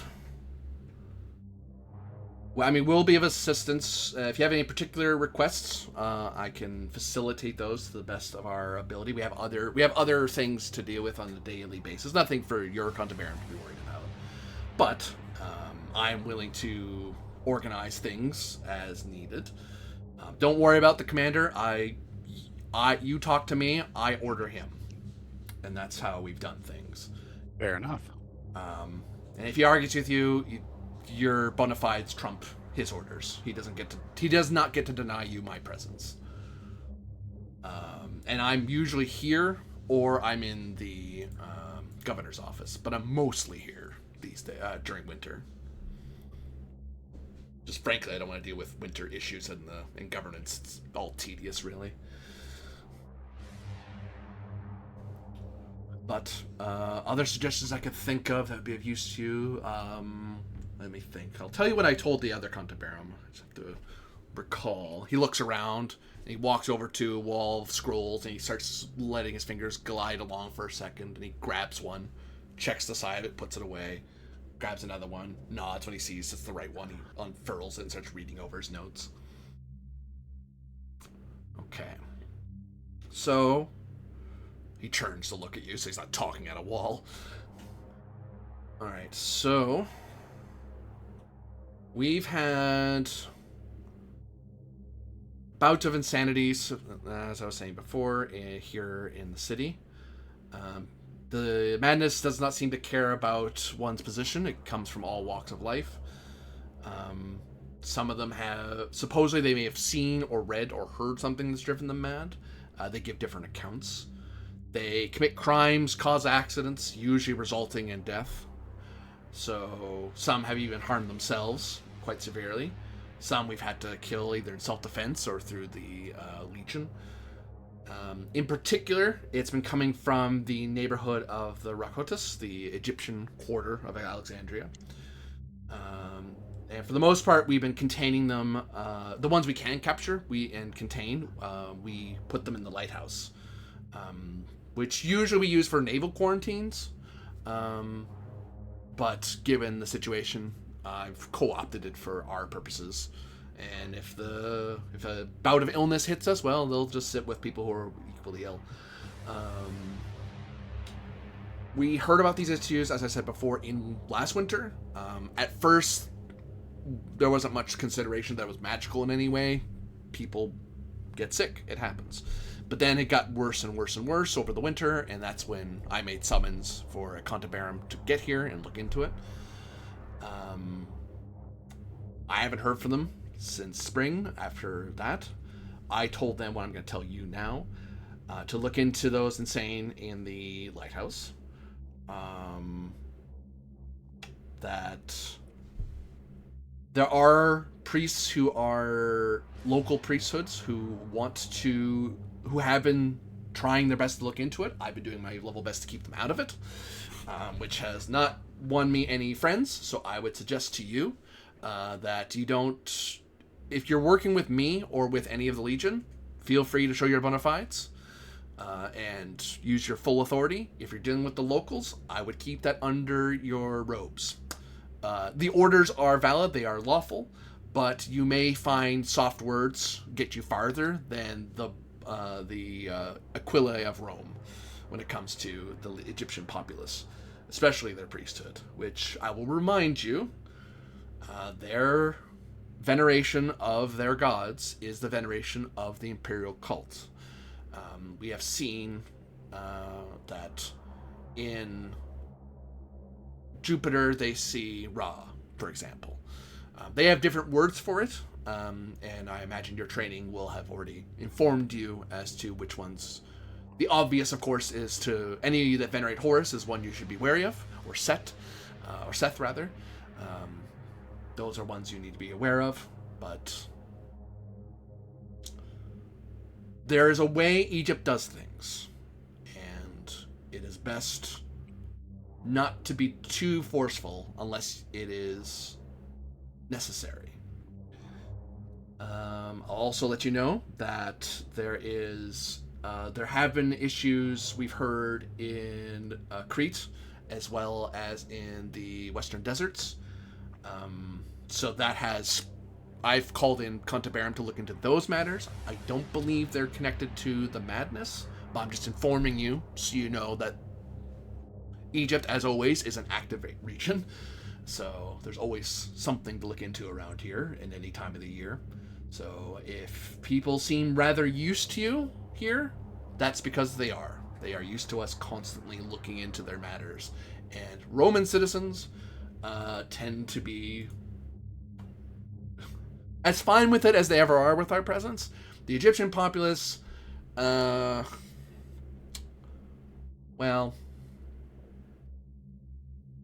let's just say some Cantabarum have fueled their resentment and have not given them cause to think highly of us. And that has outweighed any goodwill we have managed over the years. So keep that in mind. The issues... We'll endeavor not to contribute to the problem, Magister. So, the issues in Crete and... where else was it? Desert? Elsewhere across the western deserts, the Desertum Occidental at Libysium, just out in Ammonium and the Osius Parva. There's other issues that have been coming up. But these don't seem to have any similarity to what's happening in Alexandria? I don't believe so, no. I'm just informing you so you know that there are at least there's 3 Cantabarum active currently, including, you're the 4th one to be assigned here, so take that as a sign that this may be a larger wave. I just don't know if you're dealing with a vanguard of a larger front. I don't see it connected yet, but you may, if you find evidence that connects things, let me know and we can reorganize if needed. Like if you need a lot more Legion power, then we'll escalate to that. But for now, we're trying not to. We're sticking to standard procedure in that we let Contabarum try to solve the problem locally before we make a Legion move. You're probably used to, in your other experiences, being able to wield the Legion at will. Egypt is a place where we can't afford to do that because we are covering a lot of territory all at the same time. And if we move our legions, it is not unheard of for our enemies to goad us into moving our forces to one region and they're actually needed somewhere else. So if you take the legion, it is very possible that you're depriving a Contabarum that actually needs them. Likewise for them, I've given the other Contabarum the same warning, try to solve it locally, try to solve it the Lex Arcana way. The Legion is a sledgehammer that we only have so many of to go around, and that will not change when it comes to Egypt. Alternatively, if you really think, you could look into Akad Aten and investigate the scene for the seal for yourself. Though I would advise you to brush up on the Black Pharaoh in the library first before you go there. Because if nothing else, if it is actually already a loosened seal, then you'll want to know the precise particulars of the ritual and of the history, rather than me trying to recount to you what I remember. Because again, if I were gonna give you a report, I would just go to the library first, do up a report, and then come back and tell you. Faster for you to do it than for me to spend a day for you waiting for me to get back to you. Honestly. Is there secret archives in the Library of Alexandria for the cohorts like there is elsewhere? Or yes and no. So Alexandria has long had a history with its gathering of information. The library has been assaulted in times past. Fires, both accidental and not so accidental, have occurred. And that has led to the protection of information and its relics to be left specifically to the librarians of Alexandria with oversight from the Lex Arcana. So they do keep... There is a lot of information in the library, and it is a massive repository. So there is a particular wing that locals have heard of, but it isn't common knowledge how to get to it. There is a 10th repository. Supposedly it's in the... We tell people, and we perpetuate the myth, that it's in a burned out part of the library. That it is burned out a bit. It is an old ruin that never really gets fixed. There's a reason for that. That's where we put the most forbidden stuff and hide in the Lex Arcana archives. That said, that is the most forbidden of forbiddens, is where we hide things there. Your information could be elsewhere in the archives, in the other repositories. Because they cover all... If there's anything to know in the Empire, it's in the Library of Alexandria. And they actually have more information than we do in Rome, believe it or not. Is there a particular librarian or archivist that you could provide us with an introduction to, or a letter of recommendation to help us? You would be advised to seek out the overseer Zendotus Albinus. He's been the overseer of the library since I started in the Lex Arcana. He provides your bona fides. He has dealt with us many times. We use his library all the time. Some of the texts you have read in the Academy are ones we copied from the Library of Alexandria. So I would not bother with any other archivist, honestly. There are many. There's one for each repository, but he is the overseer, and he's the only one you really need to talk to. If there's anything that can be found, he'll know. That said, though he is not Lex Arcana, though he is not a Praetorian, I would advise you that the Emperor has seen fit to not pull him into the Lex Arcana. And the reasons for that, I cannot get into. I can only tell you that. It's Adultus.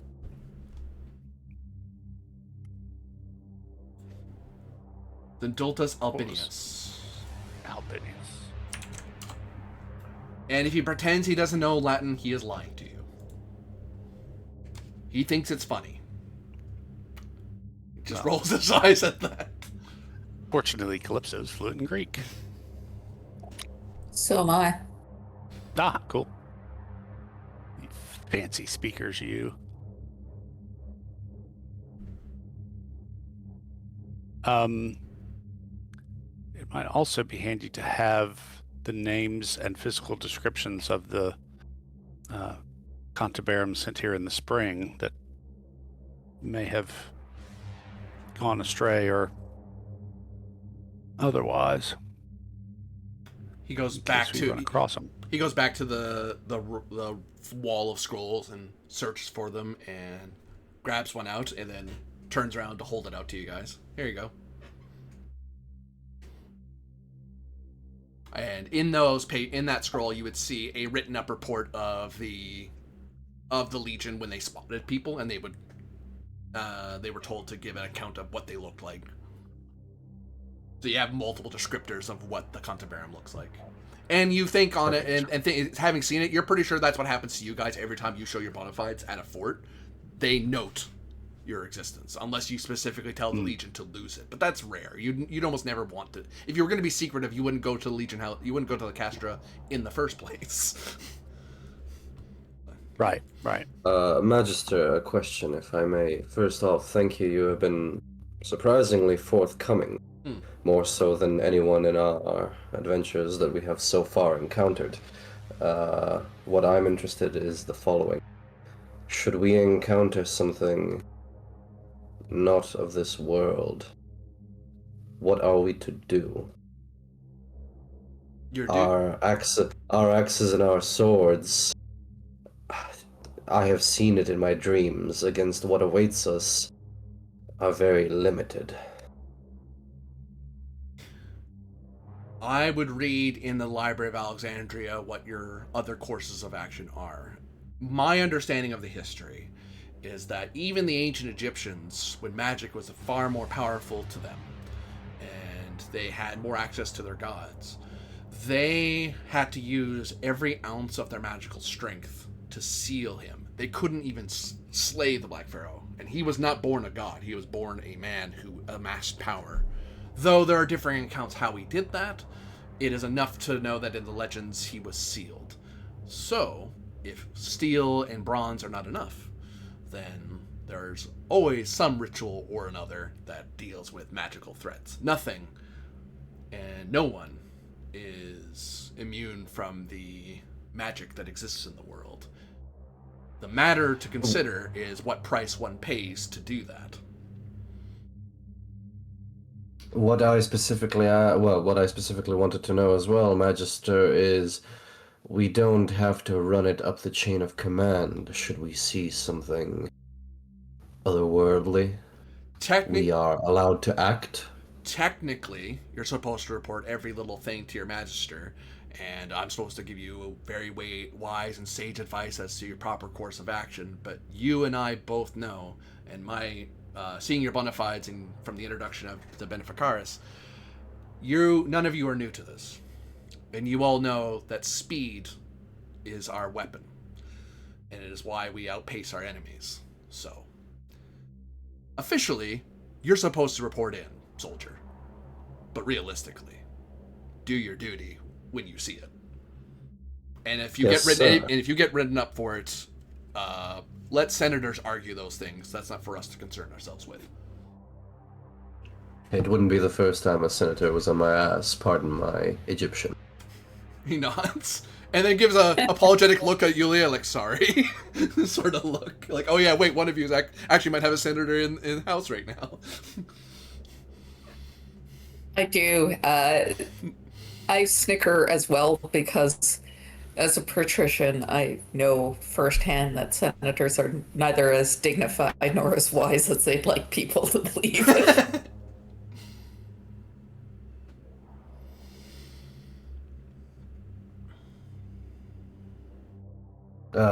Well, Magister, pray tell, how may we repay this debt which we owe you for all this information and the assistance? Do your duty, even if it means your death. Well, that came out of nowhere, didn't it? Duty. I do this job for the same reason the rest of you do. If we wanted to get paid a lot of money, we'd become merchants. There are far safer ways to do what we do, but we do this to save the Empire, our families. And whatever that takes is what it takes. Though, I will officially remind you that there are forbidden rituals that never must be done for any reason, for any cause. Unofficially, when people say we serve the Empire unto death, sometimes that means the death of our careers and our freedom. So if that's what it takes to save the Empire, that's what it takes.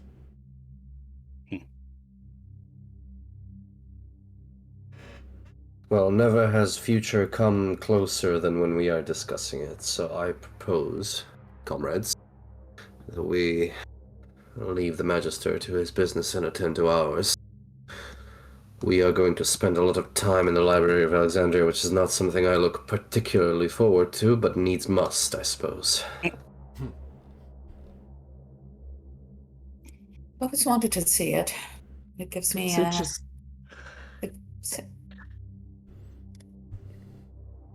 But if we're limited on time, let us endeavor to stay focused while we're there.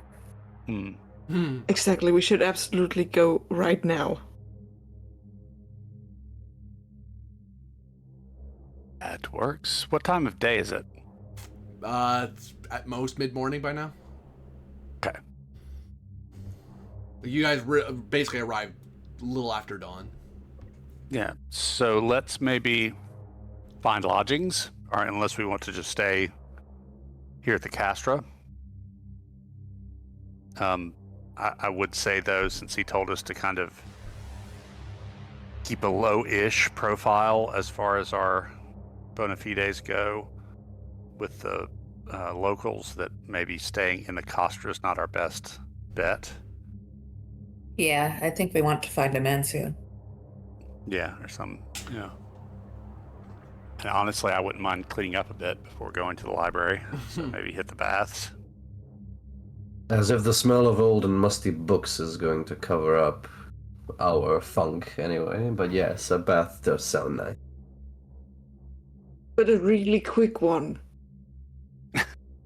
There's way too little library for the amount, way too much library for the amount of time that we have. Praise Mars that they have invented soap on a stick. Just put soap on a stick. I don't see the issue. Exactly. Because there is none. So yeah, let's take care of that. Corvus will put on his leathers rather than his shiny stuff, his usual, I could just be, hired guard mercenary type. Okay. And then, yeah, once we've freshened up, let's head to the library. I am planning, once it gets to be dusk, to head back over and investigate the House of the Blue Lights. But that can be a while away. For my part, I'm not going to wear my armor. I'm going to don the guise of a civilian.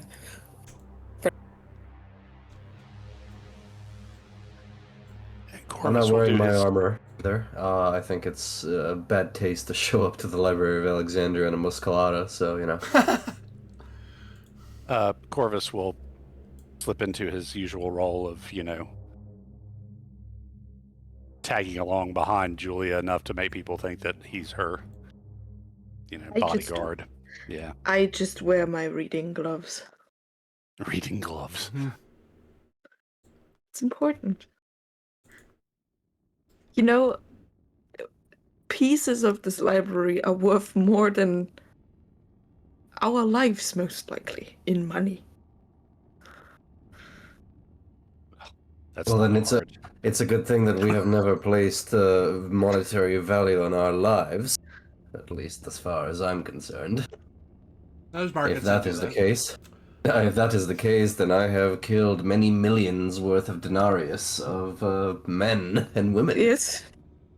I mean- personally am worth several thousand talents. I don't know what you're talking about. Yeah. So, you all arrive at the Grand Library of Alexandria, the Great Library, and you see that it is a massive structure unto itself, and there are still local citizens coming and going, not in huge hordes or anything, but it's an active library. There are people doing things and looking into things and reading things. Some of them are people who have traveled from across the world just to come to here to study something or look up something. And even still, when you look up to it, despite the efforts of the Empire to try to restore the place, you can even see there are bits that are like blackened a bit, and a bit soot covered. It's like they cleaned it up, but it's like there is so much to do just to maintain the place that some of it falls behind anyway. And despite that, it's still this massive, multi-leveled library. And as you all step in, you are 6 people among many.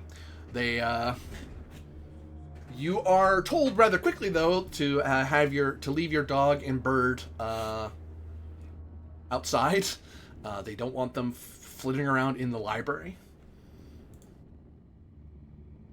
Well, as long as he is given sufficient lodgings and perhaps he is out of any sandstorms that might arrive, then yes, I shall do that. Borg.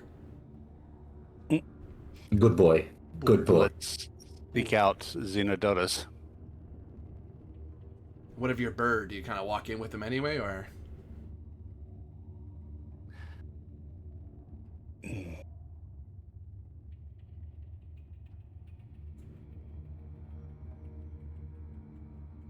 You need a trench coat to hide your bird.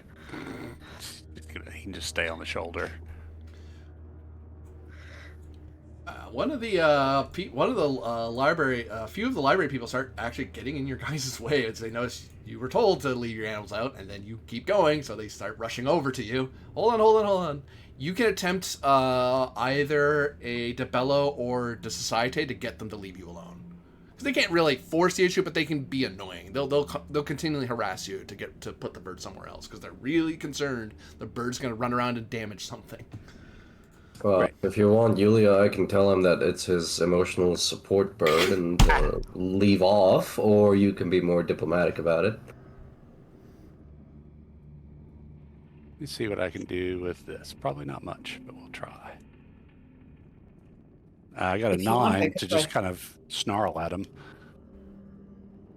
Yeah, that's enough for them to go, okay, you're armed and armored, and they get the feeling they'd have to fight you to stop you. That would cause more damage to the library than just letting you have your damn bird. So, fine. Yeah. Keep your damn bird. You will forgive him, gentlemen. He is Ratian. I'll growl at Tiberius too. But yeah, Ferox I'll just have him stay on my shoulder.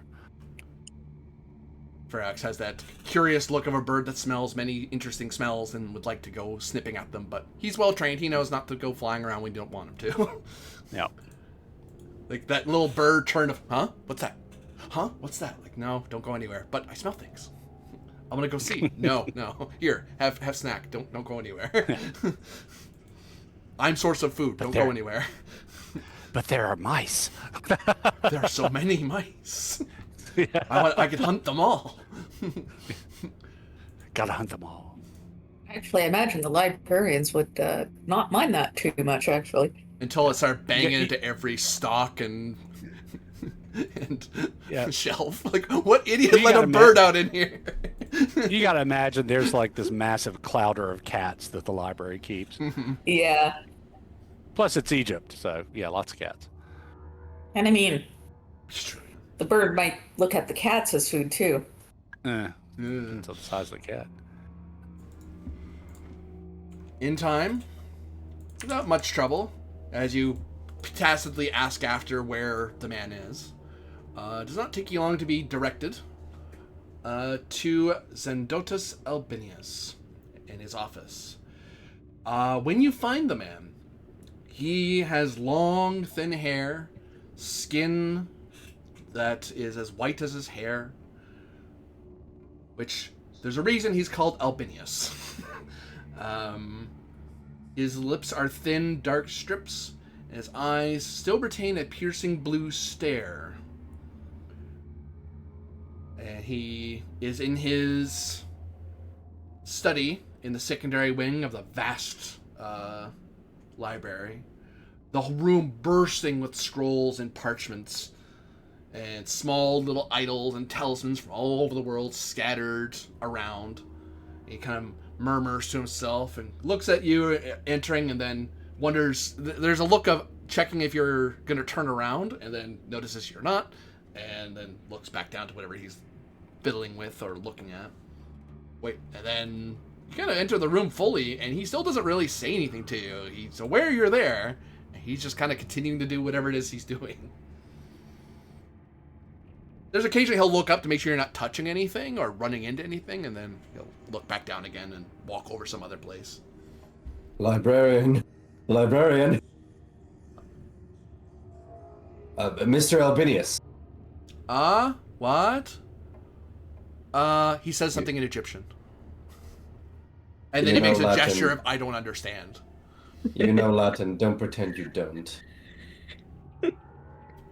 Oh, he The shrugs. Magister sends his regards. Oh, he told you. What do you want? To drop the act. Nice Calypso's try, actually but chuckling in the background. He tried. nice try, but we speak multiple languages here. Not Egyptian, mind you, but we would have found common ground eventually. Just Well, give everything away there. Now he knows how to talk without us understanding it. Your name truly does precede you. A most peculiar color to your hair. what's that about my hair? Nothing. We require your services. Oh, I don't do that. I'm too old for that now. Not that kind of service. Oh, you're the one Miss that speak Julia, Latin. please. Miss Julia, please speak to this man before I deck him.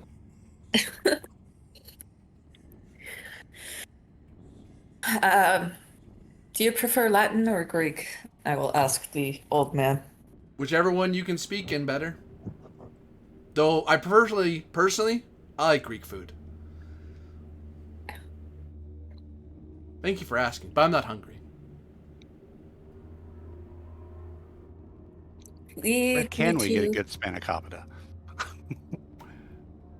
He goes on at length about the various places you can get spanakopita in Athens. Oh. And he keeps going. Enough, damn you, enough. Huh? Oh, okay. We require your assistance in perusing this library for Lex Arcana business. Oh, okay. Really? Just like that? No smart comebacks, no retorts, no nothing? Just okay? Wow, you do speak Latin. Good for you. May all the gods damn you, old man. And your library. We are seeking we're seeking records about the council, the usurped, and the Black Pharaoh. He stares at you. I can present my bona fides if such knowledge is restricted. Yes, please. Corvus kind of snorts at the, which is as if it's restricted.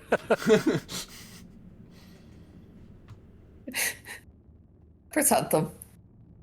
He Yeah, takes. I'll he, give him mine as well. he grabs out from some bits of paper and pulls out this little metallic-looking thing with bits of dark glass.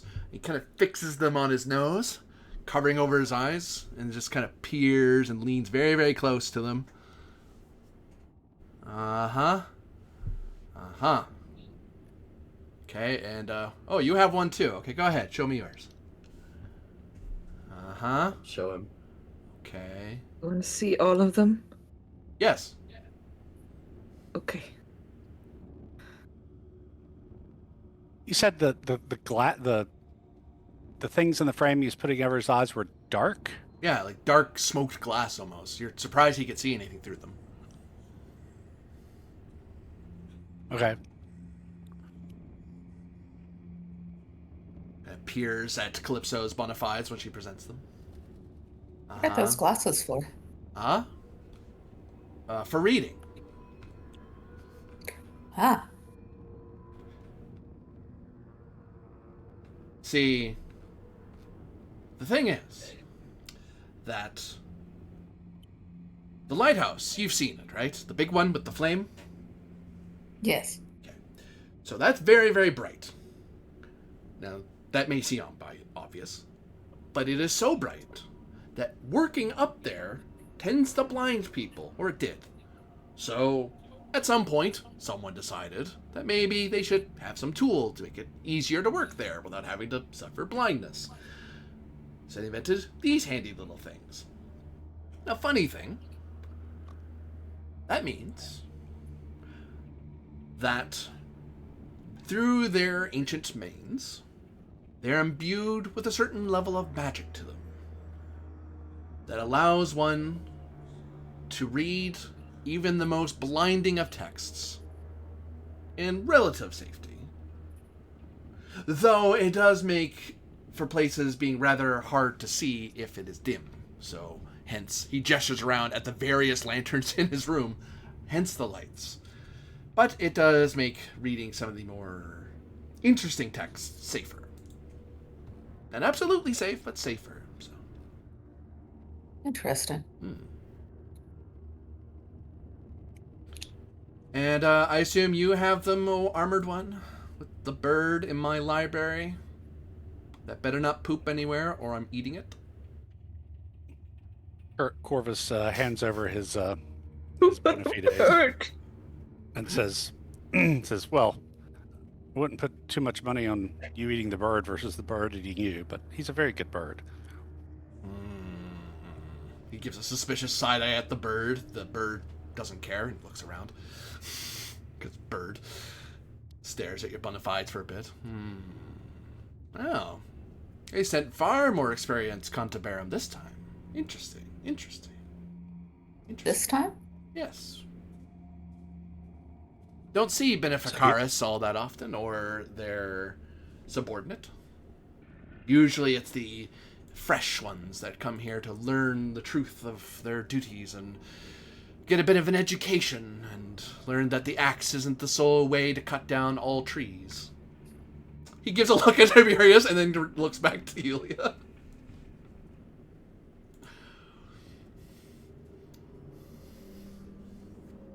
Did another Cantabarum come here somewhere in the spring, summer? Yes. With similar requests? They were looking into causes of madness and the various ways it could be caused, which did not narrow their search. They spent many days here. As in some respects are we, although we have reason to fear that the specific madness we're looking for may have to do with the Black Wind. They always seem to, don't they? No. Our job to find out whether or not. Well, you wish to look into the sealed archives? Yes. Yes, please. You are to go to the 9th repository and there find an alcove which usually gets filled with cleaning supplies from time to time. But you will see an aquila on the floor. Untasteful, I know. Some think it a cruel joke, us leaving our cleaning things upon that blessed emblem. But It is there. You stand, firm and upright. You grasp either side of the alcove and push up, and you will sink down. And from there, you will find yourselves to a crawl space that'll lead you to the 10th Repositorium. Now, before you get excited, as you may have already seen on the way here, the 10th Repositorium is, in fact, burned severely. There are only 3 rooms that truly have anything in them anymore. It is in that place that I warn you, your sanity shall be tested merely by your presence. Only with the orders you have presented, with your specific request to look into such matters, am I allowing you to go there at all. I will not go with you. Unless the Emperor himself sends orders to me to go there, I do not go there. The only ones who go there with any regularity are ones such as yourselves with those bona fides. Is it because of the place or because of the knowledge? Both. Shit, fuck. It is the cursed section.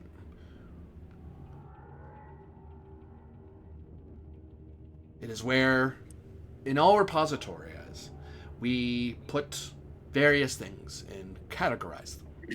We have sealed areas in each of them. Whether it comes from any manner of knowledge you can think of. Weaponry, sailing, the mysteries of certain gods. Every repositorium has knowledge, and each of them have vaults. The 10th repositoria is the vault of Alexandria. If we can't put it anywhere else, and we dare not destroy it, that's where it goes.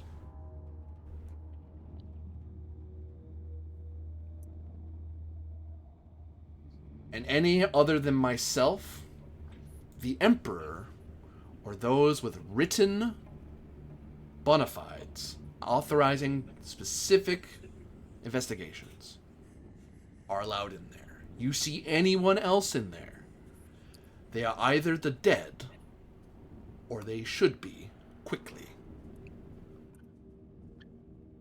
And our previous comrades in the spring, were they given access to the 10th repository? He shakes his head.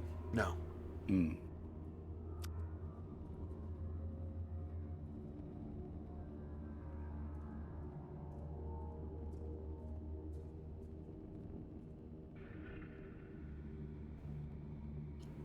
They mostly were directed to the 3rd and 8th repository. I think they spent a day in the first one, thinking somehow libraries were numerical and that was easier, and they learned quickly that was a mistake.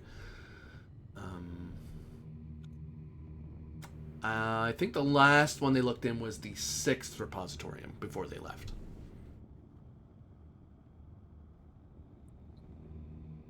That's assuming my memory hasn't failed me, but that seems correct.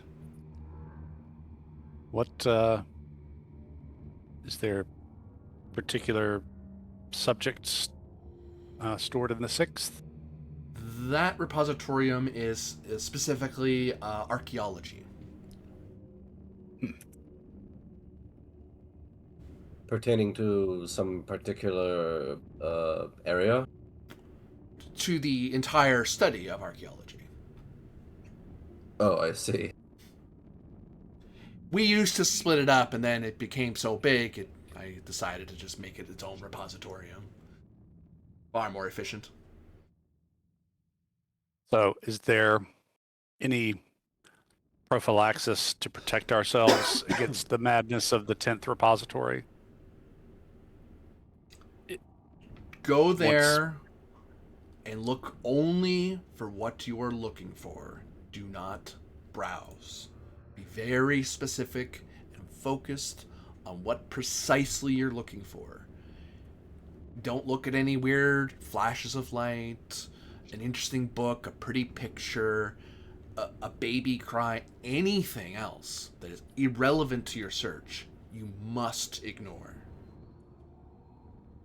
I don't care if you think it's on fire.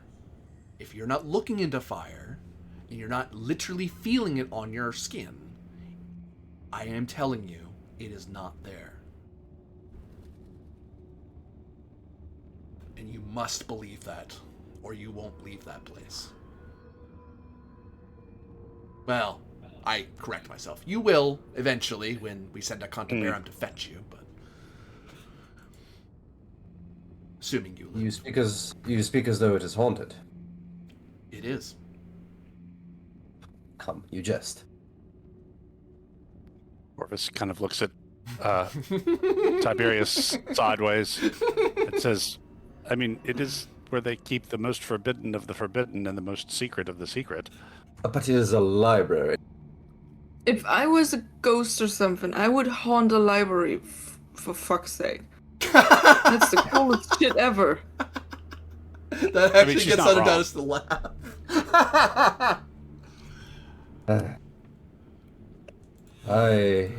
The matters of spirituality and seerdom elude me, as does intelligence, I suppose.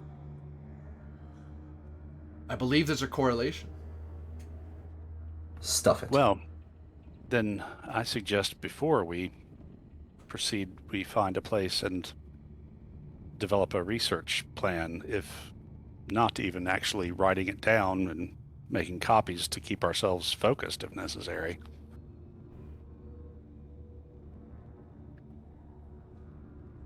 Feel free to take up any open table you find. There's no...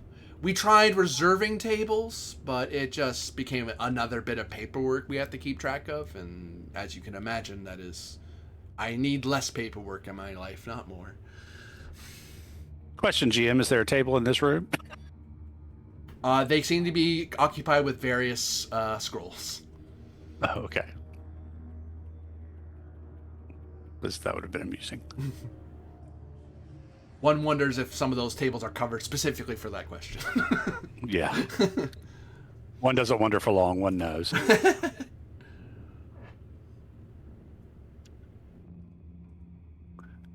So, yeah, let's find a little quiet corner.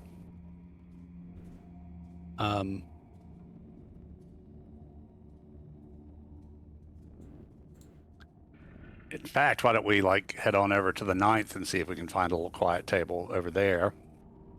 Mm-hmm. And then figure out what exactly we're wanting to research.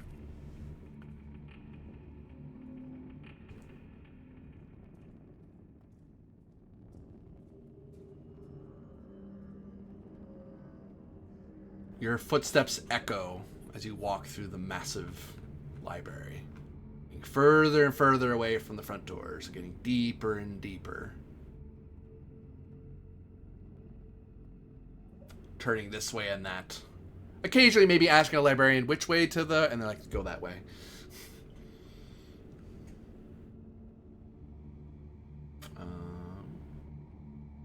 Back over.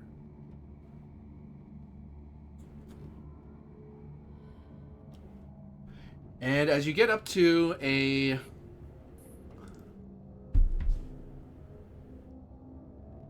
As you get up to a table, you see, or rather you hear...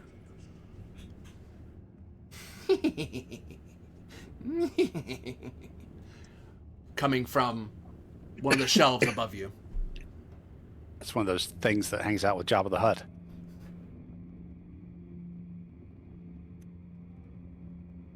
See if I can find the source of the cackling. You kind of glance up at first, and for a brief moment you see something move very quickly through the stacks out of your sight. Something was up there. Do you try to hunt it down? Yes, with the Yes, Ferox and I will try and hunt it down. I believe tracking's Denetra. I think it'd fall under hunting. I don't think there's a specific Hunting, track. yeah. Okay, I think, let me double check. Yes, and Ferox reduces the difficulty by 1 level for hunting and exploration. That's going to be 21. Let's try that combo.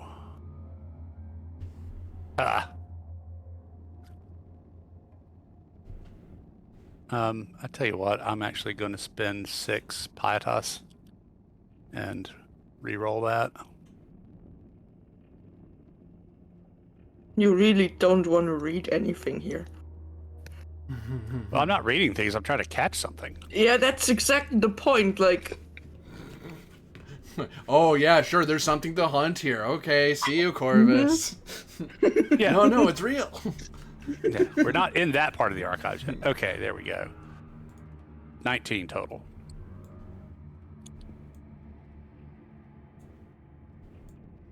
Hello? Are we rolling anything? We heard giggling and there was something in the stacks when we got to the 9th repository before we sat down and figured out a research plan. So Corvus and Ferox are hunting it down. You'll get him, champ. You Good thing I have my bird. Your bird flies around a bit and makes squawking noises at you, screeching away, and you hear, go away! Shoo, leave me alone! And you start running around trying to find out where the hell the bird got to. As you can hear the mad, and all of you can hear the mad flapping and screeching of this bird, which you can see some other library people who are there kind of look up like, what idiot let a bird in here? I should report this to librarians or something. So yeah, let's see if I can find who Ferox has found. You see a ghost of a man who is running for his life away from the bird who is screeching at him. Leave me alone. Ghost of a man? Yeah, you literally can see through him a specter, dressed in long robes, clean face and disheveled hair as he's running, as much as a ghost can run, without his feet. You can see the legs kind of turning, but you can see through him. He's a specter of some kind. Interesting. see, it just makes sense. Leave me alone, bird. Shoo! You I'll can't eat me. You I'll stupid. call Ferox back and go, ho, spirit. Ho, bird person. What? Oh, it's your damn bird. No, damn it. What? What do you want? Why haunt you the 9th repository, and what drew your interest to us? Yes, and no. Nods. Oh, wait. What question were you asking me? Who are you, and what do you want? I am Titivilis. He makes an exaggerated actor's bow at you.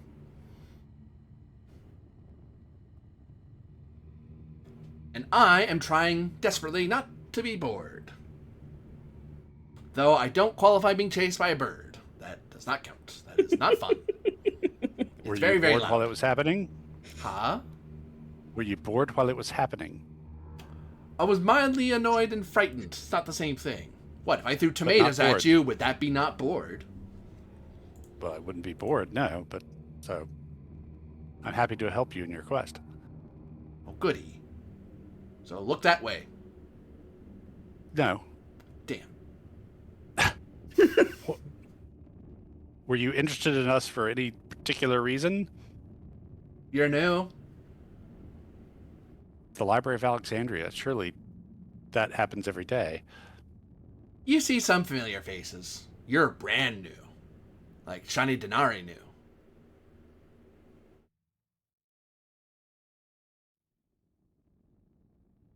Yeah. Why are you anybody- haunting this place? Good. Because people sometimes don't pay attention. And they're fun to mess with. Especially when they get on the ladders. That's really funny. I'm sorry, are we in the restricted section right now? No.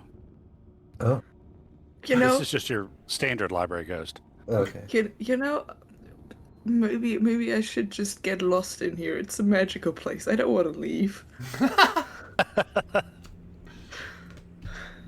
Hey, you'll become like me eventually. So, have anybody recently been playing about the cleaning nook? You know, the one with the... Oh, the secret passageway where all your super scary things are. Yes. Oh, don't shush me. What are you gonna do? Send your... Okay, actually, don't answer that. You have a bird. So, I mean, by recently, within the past 6 months.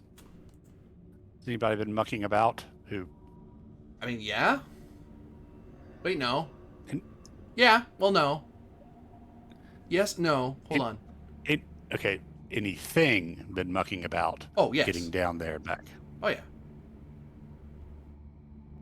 The old white dude. He goes down there every so often. So you would classify him more as a thing than a person? I mean, he's a librarian. Honestly, I've seen my future. I've seen my future, and it made me very uncomfortable for a second when we were talking to him.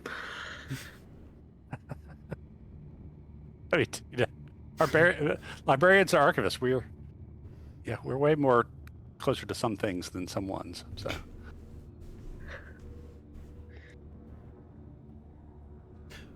But yeah, him. He goes down there.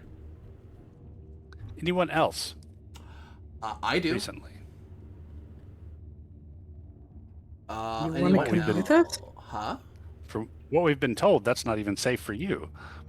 Well, sometimes it's, I get bored, and then I remember why I don't go down there, and I come back out. So, good thing about being able to go through walls. So, it's very easy to run away from things. Generally, he gives a glare at your bird. I mean, you could have just ran through a wall away from the bird. Birds can't go through walls. You would think that, but then it flew through a tiny spot. It folded its little wings like a rat, a flying rat.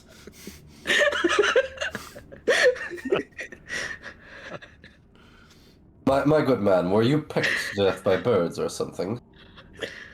Well, no, I don't think. It's just very loud. You ever listen to that bird screech right next to your head and tell me you want to stay around it for any length of time? I scritched Ferox's head.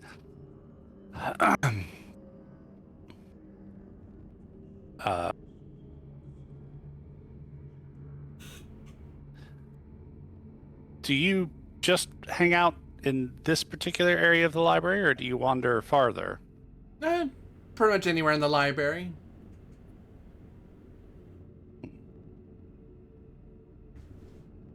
I don't hang about the first repository much, though. It's very boring. It's usually the same things. Oh, look, granaries. Oh, look, weather patterns. Woo.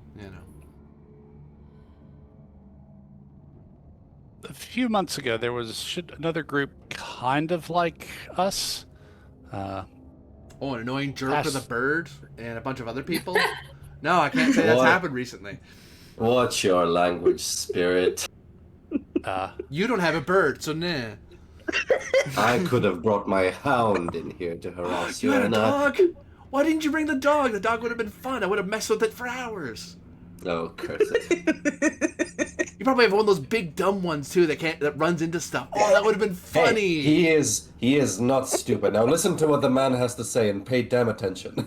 I was, but then you started talking. This is funny. I mean, another group, very kind of Romanish, military bearing, maybe also a little bit scholarly. I think spent a fair amount of time in the 3rd and 6th repositories. Oh yeah, those idiots. Yeah, they wandered around forever. You think we're looking up something that has to do with archaeology? Maybe we should go to the repository. No, let's look up tax reform. Morons. Why would they have need to go into a tax reform? That's what I was wondering. Because taxes are something that drives people mad. Yeah, there's that. Okay, There's that makes... although far-fetched. You're the augur, because only augurs say weird crap like that. And somehow it's right. Oi, What? language, spirit. I mean, if it's the truth, it's the truth. See? She doesn't mind. Friggin... whatever you are, I don't even know what you are. Aside from tall. I'm not telling you, so you may insult me based on my racial profile. Vile spirit. You know, Tiberius, I actually have a filter. I say maybe half of the weird shit that I think. Good thing Corvus the nods military, solemnly and goes, I believe that. good thing the military removed my filter long ago, as you are well aware. Didn't teach you how to comb your hair. Oi. My axe may not be able to hit you, but I will choke you into submission. Ooh. Buy me wine first. So, Yes, what am I saying? Maybe you'd even like it. Freaky. if we were to ask you to look out for, harass, annoy, and alert us to anybody poking around us or showing undue curiosity about us while we're doing some research here in the library, I mean, it might give you something to do, but perhaps we could do something for you as recompense for your assistance. Oh, I know exactly what you can do. Dare If you- I ask? I don't know, do you? It's What it'll be- is it? Out with it. Could you, like, just punch him right in the schnoz? Just don't have to break it, just hit him. Punch who? Him. The one with the bad hair. Do you not see how large he is and the incredibly insanely large axe he carries? Yeah, but Also, I'm not the one he's- who'll punch he's- back. It'd be you. And you're doing it as Yes. a favor to me. So yeah, but I don't like you that much. Well, hey, you asked what my price was. I can't hit him. You can hit him. It'd be funny, because he'd have to take it, because he's helping you. Oh, prithee, Corvus. I'll take one hit if it means shutting this damn spirit up and getting him on our side at least. What? This is hilarious. Did we have a deal, Spirit? Sure. I'd sign something, but he waves his hands at you. After the deed is done, after we are finished here, only then does he get to sock me, understand? Oh, no, it happens now, or I'm not doing it. Put it this way. If I don't do it, he's going to send the bird after me. And I don't want that, so... That's true. So I'll suddenly just deck Tiberius. Go! What the... Please give me a warning. Roll de Capore? Opposed? If Tiberius beats you, you'll just do one. You'll hit him because he's letting you hit him, but he's trying to, like, brace himself a little bit, like, oh, crap. He's punching me. Yeah. And if he rolls poorly, he just straight up was not paying attention, just gets decked. Oh. Reroll. We have to roll again. Oh, no.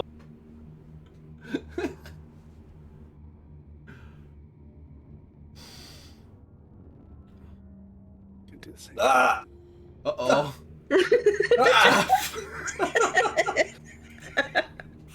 Curse this roll. That's a *2 multiplier. Base damage, I think, is like 2, so 6 by 2, you roll 12. Hang on. I'm gonna spend 3 pietas to activate Jupiter Defense Source. So Okay. plus 3 to my parry bonus. I don't even know what unarmed is. Yeah, so you'll get to deck me for a little bit less. So you rolled down the number by 3, you said? Yeah. So it's just ×1, so it's just 3. Oh, not 12, I can't do math. Friggin' 6 times 2 is friggin' 12. No, 3 times 2 because my brain. 3 times 2 is 2. 6, Sorry, 6. 2 times 2 would be 4. 2 is my. Yeah. I had a. I don't know why I was staring at dagger. That's why I keep thinking 3. And it's like it's not a dagger. He's not stabbing you. It could be. I mean, Yeah, it's just yeah. So you just rolled 2 because he brought it down enough. That's not doubled. okay. Crouching legionary, hidden Pugio. Yeah. Sure, I'll deck him with my knife. Never liked Sure, Tiberius yeah. anyway. Yeah. Hit me with your. Oh fuck. No, a D2, not 2D6. Oh, sorry. Hit me with your best shot. Da da da da da. Why don't you hit me with your best shot? Oh god. It's like, what'd you do? Draw your sword. Oh, you got Okay. 2 damage. Dunk. Ah, knave. Why don't give me fair warning first? But look how happy it made him. He falls over, rolls on the floor, pointing at Tiberius, laughing. Some people walk over to where the laughing is. They see the spirit. They see you all, and yep, I'm going somewhere else. This is weird. You are buying an ale after this. You hear? That works. Oh yeah, sure. I'll bother people who bother you. Why not? Oh, that was worth it. Oh, that was amazing. You didn't even warn him. Like, you didn't warn him. You just kind of baffed him. And he got all red in the face. Suddenly, I find the company of books rather an entertaining thought. We have work to do, Count Burnham. So yes, let us know if anybody's creeping around and looking like they're going to mess with us, and yeah, bother the hell out of them. Sure, yeah, I can do that. Oh, goodness. He wanders off. Right. So research plan. As for your negotiation tactics, while I don't approve, it's what I would have done anyway, so kudos to you.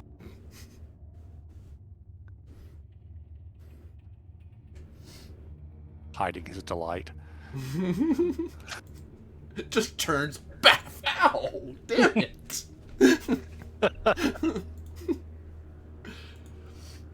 Well, you know, Yes. I'll probably never get that chance again. So full advantage. Out of maybe in a more OOC type, what do you guys think they went after the taxes? Was that just like a, I don't know, something else, or? It's hard to tell because like both Albinus and the Spirit, I mean, seem to have kind of a low opinion of these people's research things. They didn't have what they needed to get into the secret archive, and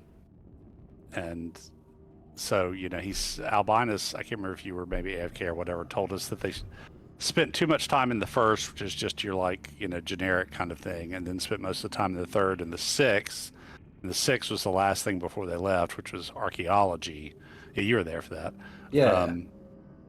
But I asked what part of the country, then he just said, Yeah. archaeology in general, right? so I'm guessing that it was potentially just they were bad researchers, but I mean, it could have been they were onto something. I don't know. wouldn't put it past maybe Lex Arcana to have an inkling of what they're actually talking about, perhaps. Yeah. So, may I humbly suggest a split up? Shaggy, you and Scooby go over there. I'll go check with Velma and Daphne over there. Yeah. By what I mean, I don't know. If we're going to research something magical, I'm better at perhaps researching something magical than I am researching anything requiring Descientia. I'm going to flop so hard with Descientia. They looked into what tax reform was it? I think so, yeah. Yeah. Or just taxes in general, was it? Or Tax reform. yeah. I mean, nothing. So yeah, I mean, I'm going to be helpful with any kind of Descientia investigation.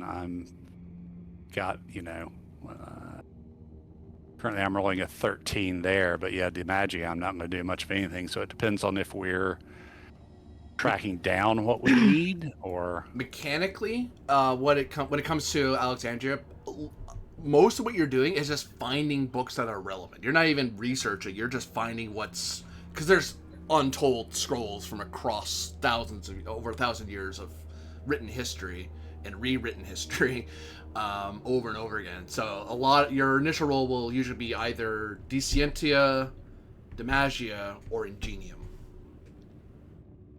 If Okay. I may throw a left field idea here, if we're going in the footsteps of our previous contubernum that was here, perhaps it wouldn't be the worst thing to check out bits of the library that seem to have been disturbed relatively recently. Scrolls that are not as dusty as the others, unless they're all being kept up or maintained, which I highly doubt. But scrolls which have been recently used, or perhaps books which have been recently used. Maybe there's something hidden inside them. Who knows? Like I said, I doubt the Lex Arcana guys would just idly wander into the tax reforms section and just spend hours and hours there.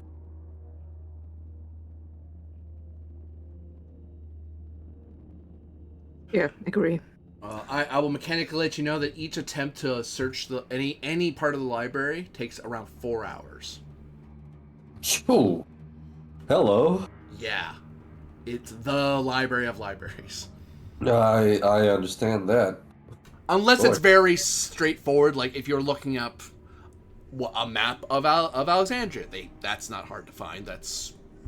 But when you're looking for rare or unique things, it takes a long time to sort out. Because you're not the only ones looking stuff up as well. Sometimes you might look in the stacks and go, I don't see it. Then you'll look for people at their tables and check their scrolls. Go, do you have what I need?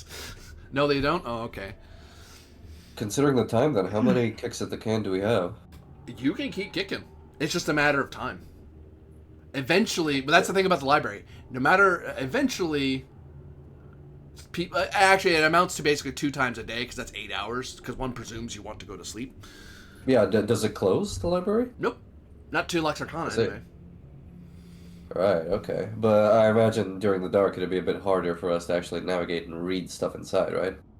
People usually... As big as this place is, I imagine it's not lit all the time, right? You'd be walking around with your own little lanterns, yeah. And that's how fires are started. Yep. That's why they only let Lex Arcana do it, or someone with, like, very specific duties that require them to be there after dark. So for the Super Dark Secret archive, I kind of in the Discord chat put out a proposed, like, what we're aiming at to research before we get down there. Circle of Usurped, the Black Pharaoh, process of sealing up the Black Pharaoh, ways to reinforce said seal, location of the sealed location of the Black Pharaoh in Akhenaten.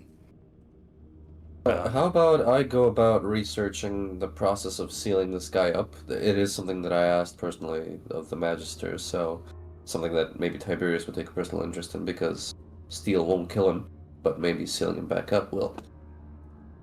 Is this something where we do kind of like the group role thing for finding the stuff? You can, but Like- the thing about, especially when it comes to Repository 10, when you're focusing on a very particular thing, if you're doing a group roll, that's all of you looking for that one thing. But if you want to split up and do multiple stuff, then you'd split up among yourselves, just looking for the stuff. And I'll point out again, all you're doing, because it's the library, is finding a book that you know is relevant to your situation. You still would have rolls later to decipher the book. Right. Or research it, for that matter. So, if we all work together on like each thing, it'll take more time, but because the way we roll, particularly with Descientia, we'll have better chance of success. Or we can split up and just try our luck. Yeah, actually, no, maybe I'm more for the concerted effort, given the state of our roles usually.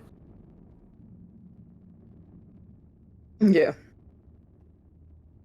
So, like, what's the first topic that you guys maybe want to tackle? I should add one.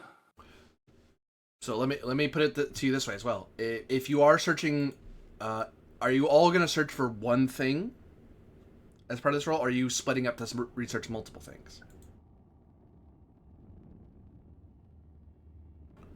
Uh, Because I got. if you're doing This is, multiple things, you'd want to declare ahead of time what you're researching, so I know that's for a specific thing. Because there's different difficulties based on what you're looking at. That's why. Right. Yeah. Sorry. Go ahead. My suggestion is, why don't we start with researching the black wind and the ways to confirm it? In other words, let's start with seeing if we can't determine if this madness is the black wind, or find out, what we need to know to, when we investigate the madness, to go, aha, this is that, or, oh, this is just some other weird thing that we can leave in somebody else's hands. Sure, I guess might as well. Yeah. You confirm whether or not it's something we have to deal with, or Right. yeah, I'd say we put a concerted effort into that. Again, given our roles. But, Yeah. Yeah. so yeah, let's get cracking on that maybe first. So you're gonna go down to the 10th repository. Yes. Yep. So help us, Mars, we shall. Follow. I'll Keep my eyes on the prize. I'll light up my weatherproof lantern too.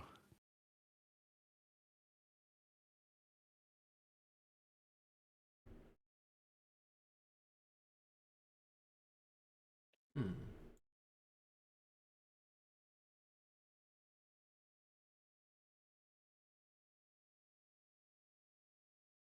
Yeah, I'll take one of the library-owned lanterns. Quick Likewise. prayer to Diana to give me focus. And a quick prayer to Mars to give me a swift death. Show me the way and keep my eyes away from the stuff that I don't need to see.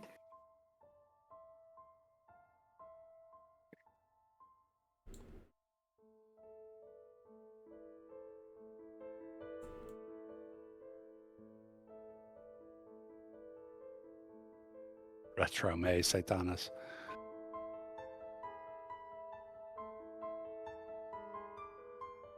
Actually, better way. There we go. You descend.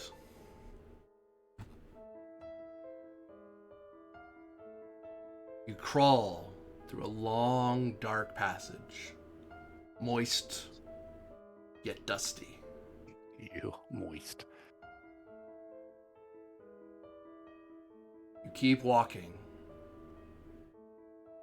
Your boots catching on uneven ground and the juts of rock kind of, just leaving that just uncomfortable stomp.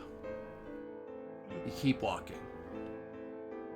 There's a moment where you think maybe you're going the wrong way, but there's only one way to go. And then you find, finally, what appears to be a slab of stone that leads up that you can move out of the way.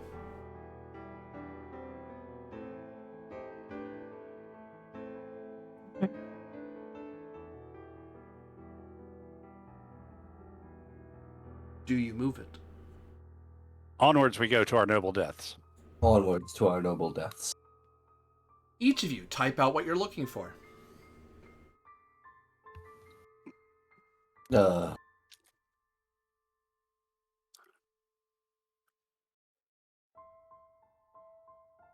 What volume of a book we're looking for, or something like that? Type out what you're looking for. Oh, in life. Oh, I see.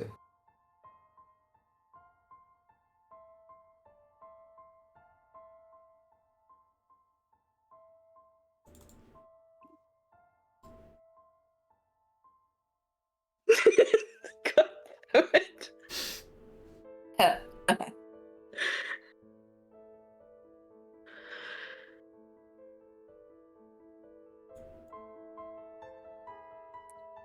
I was asked what I am looking for.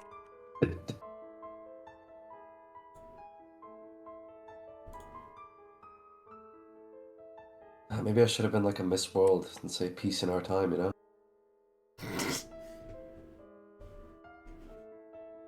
I put mine in roll 20. Okay. What are you looking for, Calypso? Oh, there it is. You put it down.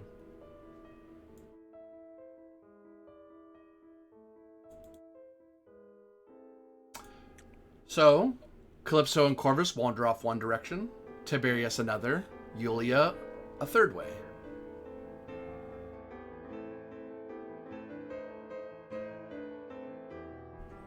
As you seem to be looking into 3 different things.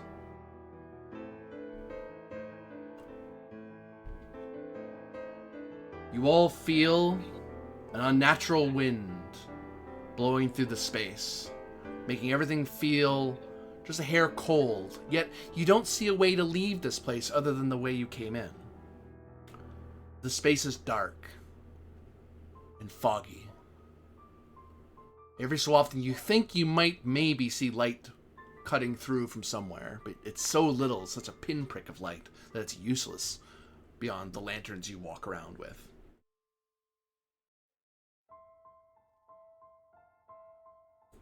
Yes, very creepy. Irrelevant. Corvus is like super focused as much as he can. Yulia Rafina. Yes. Descientia or Ingenium? Would investigation apply on the Scientia? Yes. All right. Verify.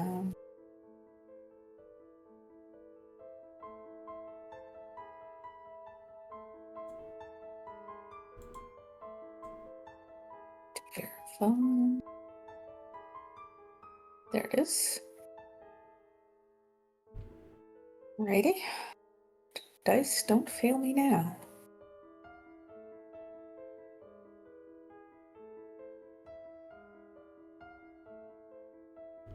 Dice failed me. I'll come back to you. Tiberius. Yeah. Descientia or Ingenium? Oh, curse. Ingenium's a better roll. Marginally so. Ha ha. I'll come back to you. Yeah, you will. Calypso and Corvus. Descientia All right. or Ingenium? Teamwork makes the dream work.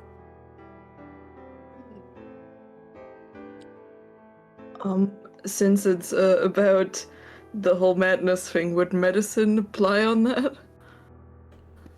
Or could you use something in Demacia in your Forbidden Cults reference? I have interpretation of omens. You I don't know could if the- Demacia and use Interpretation of Omens. Sweet. Play investigation for me. Fuck me. I'll spend 6 pietas. Let's try that. Oh wait, it was just for finding the things, and it's more a matter of time. Oh, we don't want to be too long in here, but Holy shit. you got it, you got it. The Fate gods intervenes. intervened. Oh, Fates intervenes. I was.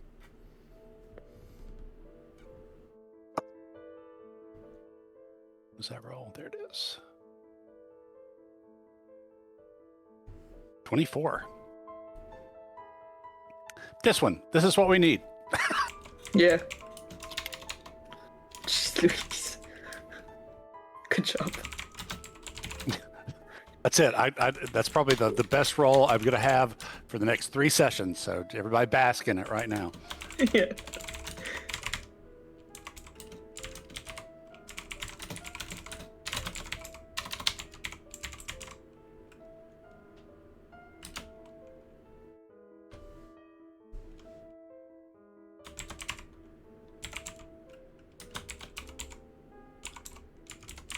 They've got the new keyboard. In the old days, you could hear them typing like hell. You find the Codex of the Black Wind of the Black Pharaoh as written by the Magister Corvus Millennius. That sounds like what we need. Good job. Nope. Nice. Let's withdraw to read it. Yeah. As you begin your return back to the hatchway, you don't see Yulia or Tiberius come back. Uh-oh.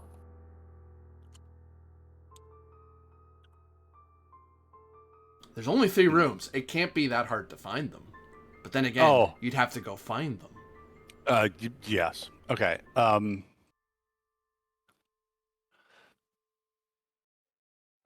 So I suggest we put this book in our bag and then focus on finding one at a time. Mhm. And that's what we're looking for down here.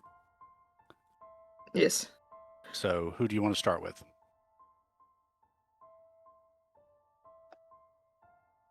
I mean, both of them will be fine on their own, likely, but I think Julia will cause less damage if we take some time with her. So let's go for Tiberius.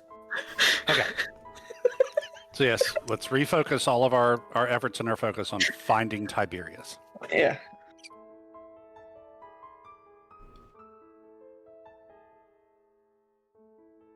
Demagia or Ingenium. Tiberius, you may assist, because you slowly realize, where the hell did everyone else go?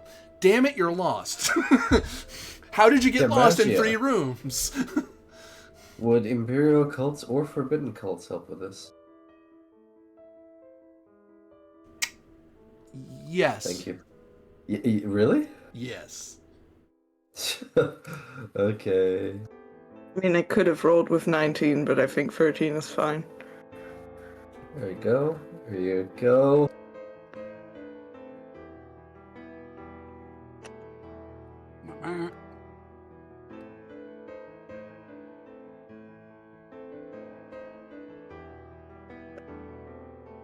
No.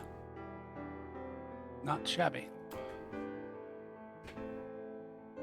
You both wander around, and you're thinking, he's not a small guy. There's only 3 rooms. How hard is it to find this guy? And then, oh!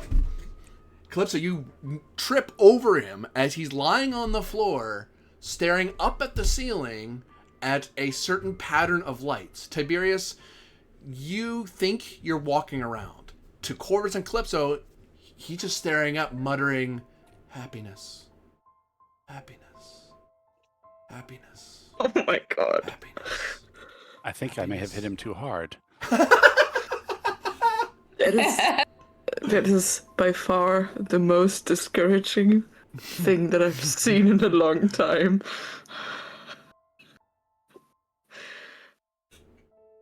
Happiness. Snap me out of it, please. Yep, let's Tiberius, get up. Come on. We've got to find Julia. Come on, get up. You Do I hear snap out of You hear Corvus's voice somewhere. I will start to list some things that make him happy.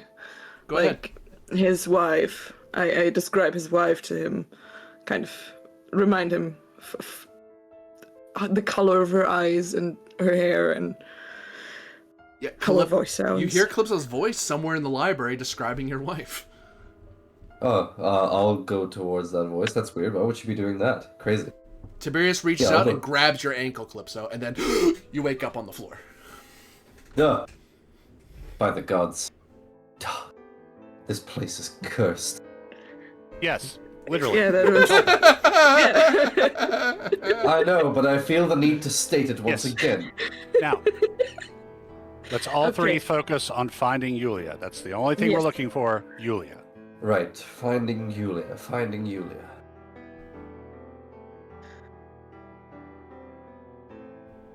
Demagia or Ingenium. Julia, you can help as you are wandering around, wondering where everyone else went. God damn it. Does, for Demagia, does Imperial Cult supply? Yes. There we Ingenium go. is still better, actually, so I'll roll Ingenium instead. Thank you, Tiberius. I am not particularly helpful. Look at you, you rolled a 4 as well. I got you. It's not. There's no more light in this room anymore. It's really dark. Where'd she go anyway? She's in here. We just have to find her. That's all we got to do. Yep, she's somewhere out there. You all feel your Yeah. endurance climb up by 1. You're getting tired. And suddenly the bruise on my chin is getting bigger. Sorry, is that a mechanical thing we need to note somewhere? You basically have temporary endurance, encumbrance. Fatigue? Yeah. Or encumbrance. Oh, okay. Yeah. Goes up by 1. Okay. Fair enough. Okay. We have to find Yulia. That's all we gotta do. Then we can get out of here. Yeah. Let's find Yulia. You can try again. You can always keep trying. The library's not going anywhere. Huh? It's not like this part of the library ever catches fire. Darn Here it. you go, Calypso. Can I try to assist again, or am I not able to assist? You certainly I mean, can. The 10 wasn't There enough, we so I go. might have to put on more or something.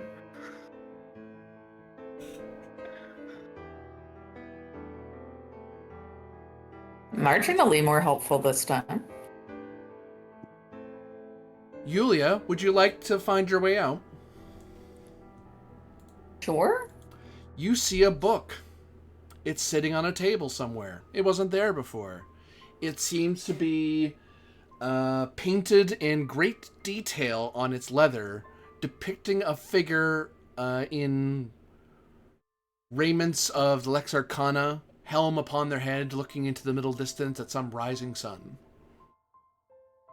There are no letterings on it, just this weird picture on a book. Not even in the book, it's on the cover.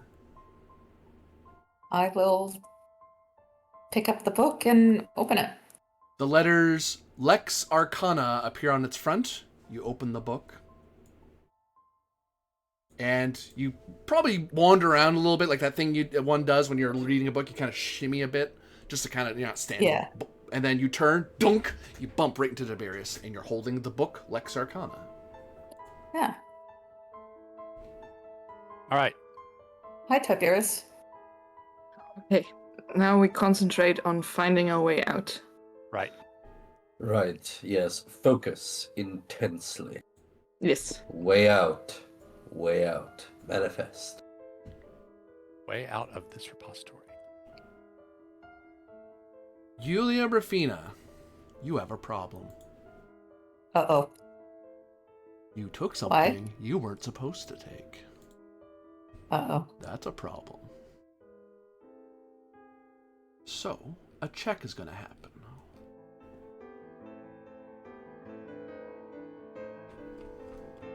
I just have to figure out what kind and how hard it is. Make it out to Yulia Rufina. Aha. You should be a librarian with that humor.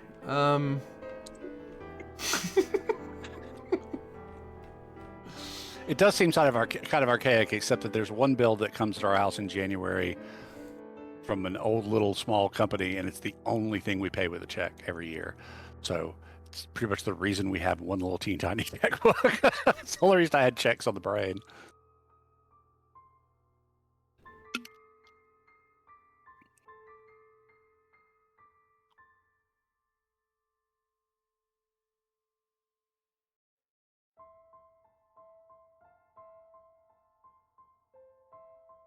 I require of you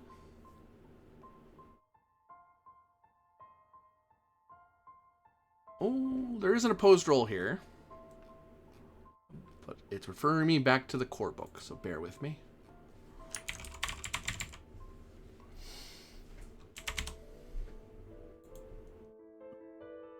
When going to the library is dangerous. Thanks, Lex Arcana.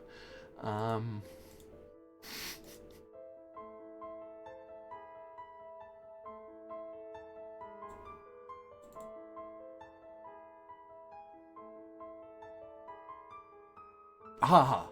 I need you to roll for me Ratio. Ratio. That could actually be worse. I have a decent ratio.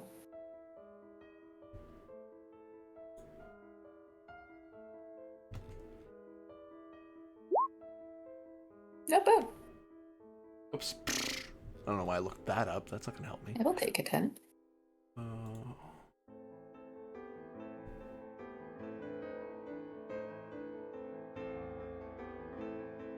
It's not that bad. Goodness. Yeah, that makes sense.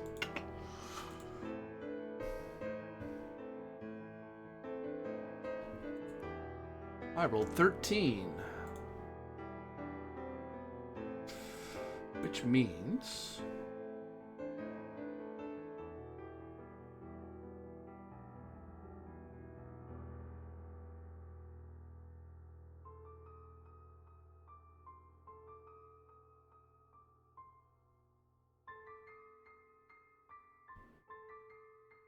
yeah, so you all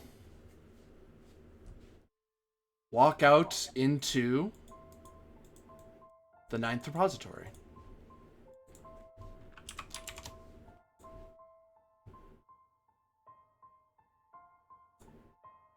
Nice. I like the numerals. That's a good. Yeah, that's cool. Okay, so are we all here? Is everyone intact? Anyone What is- missing any what is the game limbs plan? or sanity? What is the game plan for this one? Wait, sorry, does it say a title for the 9th repository? What does it deal with? That's where we came from. That's like part of. We're back in the regular library where we chase the ghost. Okay. So what is our next subject of investigation before it Well, gets dark? If I'm not wrong, we've just spent 12 hours because we made more than that. 1, 2, 3, 4 sets of rolls, so that's 16 hours. Am I right, Corby? 8. You did 3 rolls so far? There was Black Wind, Find Tiberius, 2 for Find Julia. That's 4. I mean, are the rolls for finding me and Yulia that long? Yeah. That's why you're all tired and take another encumbrance, because you're fatigued. You've been down there for 32 hours. Oh no, let's I thought it get was out just of here. 4 hours per. Oh, 4 hours per. I'm doing the math wrong. You're right. By So the 16. gods. 16 hours. 32 hours. Never mind. Let's get out of here. I'm hungry and tired. I don't think we can take these books out of the library. I mean, we can also just give it a go now and just sleep here on the table. Yeah, I'm kind of thinking maybe we camp in the library. You wouldn't be We the cannot first. take them out. We cannot take them out of the library, but we can deposit them with a keeper, can we not? Well, I mean, considering where they came from, Fair point. We could wrap them up and deposit them with a keeper. I suggest that we, I don't know if there are, either one of us goes out or we have I would lay you money the way this place works and was described that there's probably people who you can pay to send out and bring you back food and refreshment. Yes, let's do that. Yeah. And then, yeah, we just sleep rough on the library. Because I don't think I'm going to try and check out the blue light special place tonight. Well, it's probably not even night anymore. Or it's close to dawn.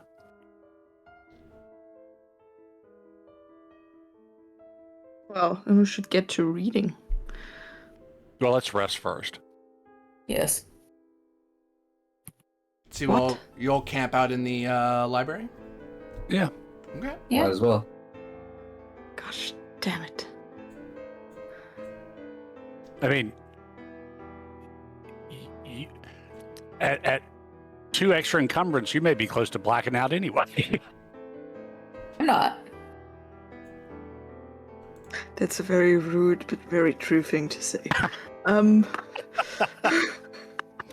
So, lay down for a minute.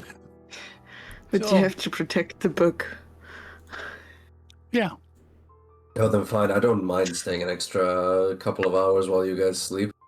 Yeah, we can take watches as far as that goes. And we've got the ghost watching over us, theoretically. Theoretically. Not to mention, Ferox probably napped on my shoulder the whole time. Poor doggo has been waiting for you for hours.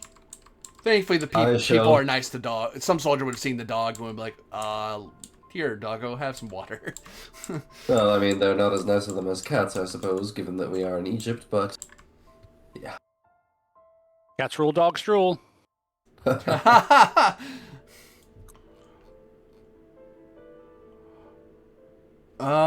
all the viewers out there, that's just the truth. I will check in on with him every once in a while, like, hey, boy, you good? And then, you know... He's spend super some happy to time with see him. you, because he was starting to worry about you. Yeah, I'll take him for like a little walk, maybe just around the neighborhood, take him back, tie him up, give him something to eat, etc. As you are getting settled in and you see your dog and you head on back, it is dark. You know, there's almost no one here. And you can see that there's a scroll that's just about to fall onto the floor. Like, it's just barely staying in its spot. Catch? Yep, you got it. Oh, okay. Where has it fallen from? Does it say anything? It's from a hole, and there's a bunch of other scrolls. It's kind of stuffed in Yeah, there. but I mean, with a bunch of ones. is it titled anything, or...? Oh, you look at it. It says, the Book of the Names of the Dead. Slowly put that back.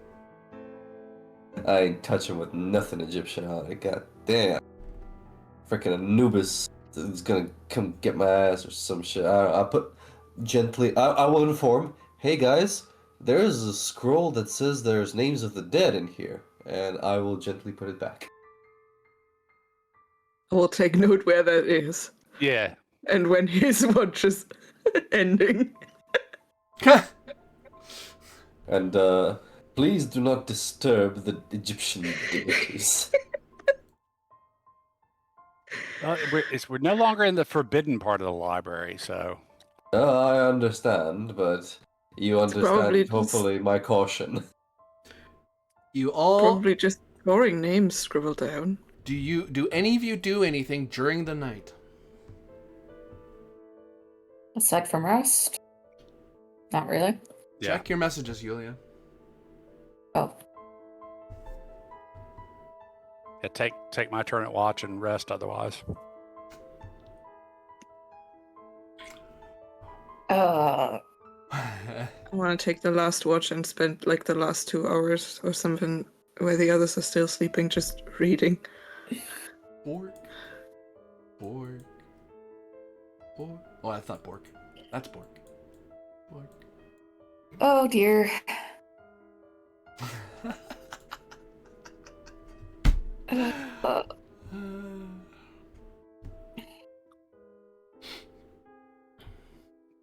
Who's she gonna try and murder? So, again, does anyone do anything during the night? As I said, during my watch, I will just read books from around us. Or scrolls. Hey, you... Oh, Quick question. I'm sending you a message, Jim. sure, Just wanted to flag it. sure.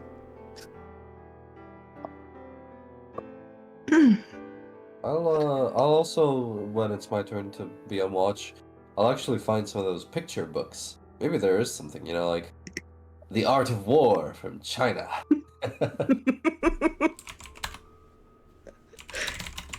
That'll probably take me too long to find. I don't know, I'll try to find some of the pictures that would illuminate my small mind.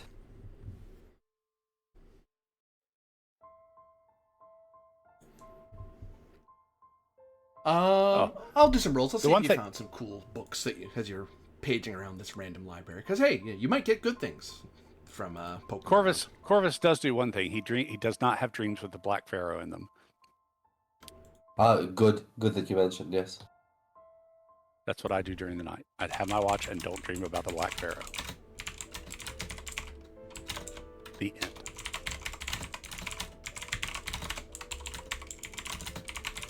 Dude, just tell me what kind of roll you want so I can get that done for you. Oh, don't worry, I got them. Oh, you got it, okay. They're secret rolls. Oh, yeah, of course. Oh, you that's wanted never something for me. good. So, the one looking for books of war, you find a translation of an Indian text. Oh. It has full of pictures, as unmistakable and vivid turns for techniques for making love used by that of enlightened people. Oh, that book. I thought I was gonna see some elephants, but I'm seeing some different kind of trunks. God damn. Do you read it? The Kama Sutra. I didn't say that. I said that. Is there anything better? Fuck it. You don't rest that. Not literally. Not literally. Fuck it. Too late. You do not rest that night because you stay up all night reading the book. On the plus side, you gain 1 experience point. Woo! Hey, that's actually pretty cool. 1 experience point. I have to put it through the multipliers. God damn it! Can you write that down somewhere and give it to me at the end of everything? Sure, we'll put in the Discord. Legit, that's what it says it does. It gives you you get lost reading it for 1d6 hours and you gain 1 experience point. The Kama Sutra, really? Well, it doesn't say. It says an exotic book. Oh, of course, depicting various positions like the lotus and the downward-facing dog and whatnot. But and Calypso, you were looking something up. Yeah, somewhere far away from Tiberius.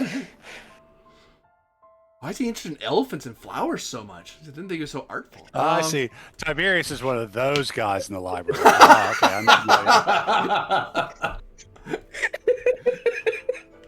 familiar. You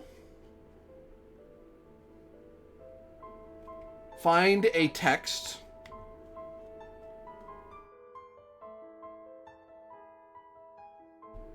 written by Domitus Claudius Quintilianus, the governor of Egypt,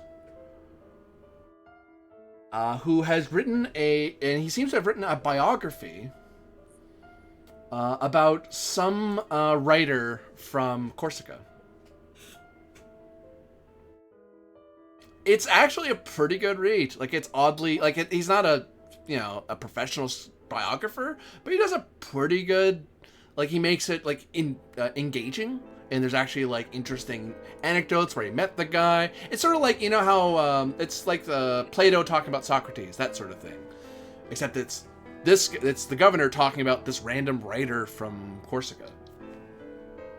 Neat. Well, I now know a bunch of shit about a writer from Corsica, but apparently. You may give me a Demagia roll.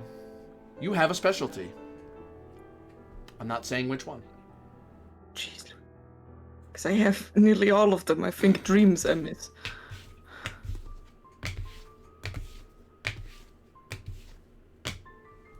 Wait, one of us has messed up dreams every night, and the one specialty you haven't bought is dreams? Like, I started out with 4 others. What the hell, woman?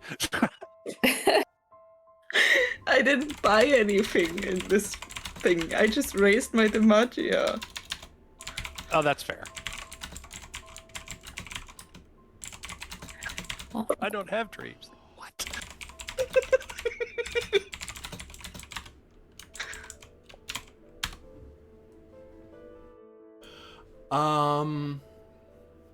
Yeah. And Corvus, Octoritus. No. I just sleepy sleep. You do, Octoritus. That's the worst one, Corbidian. Vengeance is mine. Ah, saith the GM. You know, the rules of this library, of like the forbidden section, just apply to everything. Just don't mention gods it. have If you don't intervened. mention it, it's not there. Ah. This is either really good You or really really want bad. them. You really want him in your dreams. Okay, so 17. Yeah, you have a perfectly fine dream. Ah. Hopefully, I wake up well rested and not fatigued. So everyone wakes up. Sorry. Go ahead, Yulia. One other question. Sure.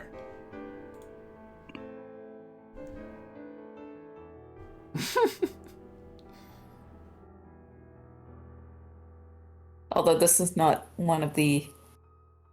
Yeah, I know what you mean. You're asking a GM question, not a yeah.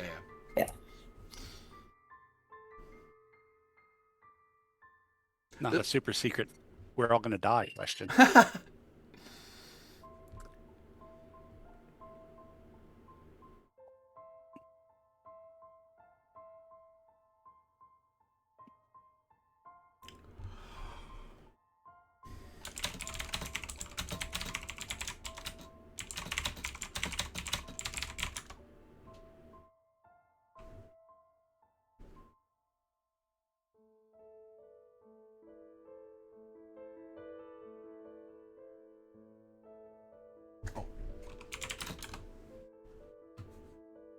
Okay. I'm sorry, Calypso, I say and then hit you. With a fist. Is there another ghost? What? Calypso, to see if you see this coming, you need I don't see that coming. to give me I sensibilities. apologize. Why would she hit me? There's a reason. Nope. Is it a good one? No, it's just her, because it happens during... This will probably happen during Yulia's watch, and it's Calypso hearing it happening. Like her right next to her. Wow. Hit her in her sleep. I mean, I sucker punched Tiberius, but damn. Decapore, Yulia. Yay. Can you just Okay, good. take your eyes off the port for like a bit? I do apologize. So that's 2 times... Let's do the math correct. Times 2. So that's 4. So... I'm sorry, I had to. I The mean, alternative would have been worse. you didn't have to. Okay, it was the least bad of bad options. It's true. So you roll a dice value of 4 in damage. And I made you guys not burn anymore. This is the Gosh, thanks damn. you get. That's what I I get. do apologize. Baff! You are punched in your sleep, and you take 2 damage. You are awake. Ow! I'm sorry. The scroll I read from India did mention some sort of girl on girl, but this is not the kind that I was imagining. You could have just like shaken me awake or something. Yeah, don't feel bad. My wife's done that to me before. I could She not. was asleep at the time, too, but turned over and elbowed the hell out of me. Are you alright? Yulia, what the hell is wrong with you? I understand Corvus punching me was an agreement, but there was no need for this. I was feeling left out. No. Everybody else Yeah. gets to go insane.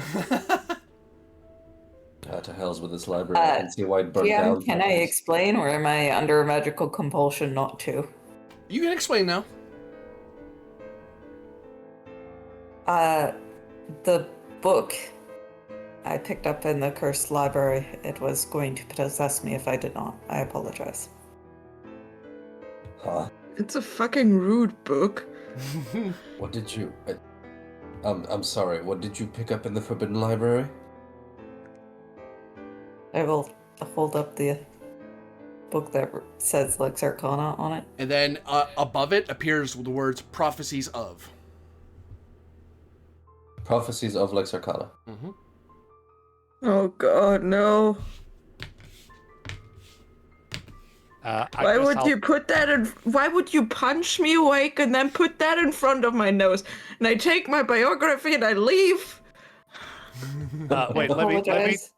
let me treat you so that you can fully recover the next time you have a night's sleep. Or at least try to treat you. I mean, you know. Knowing the way he rolls. Yeah, I mean, you were not wrong, my friend. You know, I really just want to look into that book, but I know I shouldn't, so.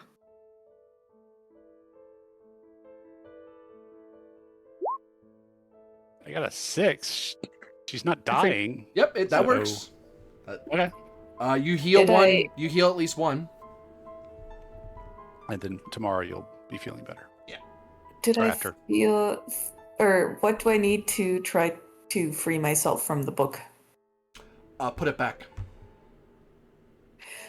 Okay, I Or give it to somebody else, and then it becomes their problem. No, I'm gonna try and put the book back. Wait, let's Wait, none of us you go down there you- alone. Yeah, you don't go there alone. We all go together with a Okay. singular purpose to put the book back. Right. I need to put the book back so that I don't have to attack anyone again. I can take my axe to it if you want. But no, don't destroy Like the book, yours. please don't. Okay, fair enough. Then let's go with a singular purpose. Yes. Return the book. Return the slab. After a long trek, Find it. you're walking. You open up the slab. There, in goes the book. Put the slab back, and I imagine you retreat back to where you were. Yeah. Yes. Forget putting it away Yes, I do. proper. You now learn why there's books on the floor sometimes. I wanted to read that so bad. I mean, Oh. you could give me Ratio. Oh no. I'm not in there anymore. But now I know what your intentions were. Gosh, damn it. 11. I rolled 11. We have to roll again. No! There we go. I have to stop that. No. You know, you're pretty sure that book will help save Rome.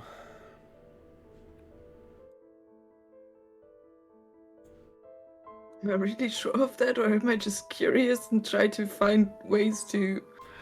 I mean, if you don't Justify want to that to save me. Rome, that's up to you. I mean, you're the one dooming all of Rome to disaster. Stop it. So, is the stone... Are we already out of the thing? Is the book already out of our hands? I mean, it's you know where they put it. They come back. You know, the point is, we have to bring back the other book too later. That's true. Yeah, I think I have more time later. Yeah, you can always get the book later. Yeah. You just have to make sure to get it. That's all. Otherwise, all of Rome is doomed. Yeah. Yeah. I mean, I already know that, but... So it doesn't really matter if I read the book or not. I mean, you should. Maybe there's an audiobook. You should. You should read it. Because otherwise, Rome is doomed. But, you know, doesn't have to be this I'll second. come back. You I'll can- come back later for the book. Yeah, that's fine. So everyone has a nice night's sleep except for Tiberius. Well, I had a nice night, period. All right. Let us investigate the book about the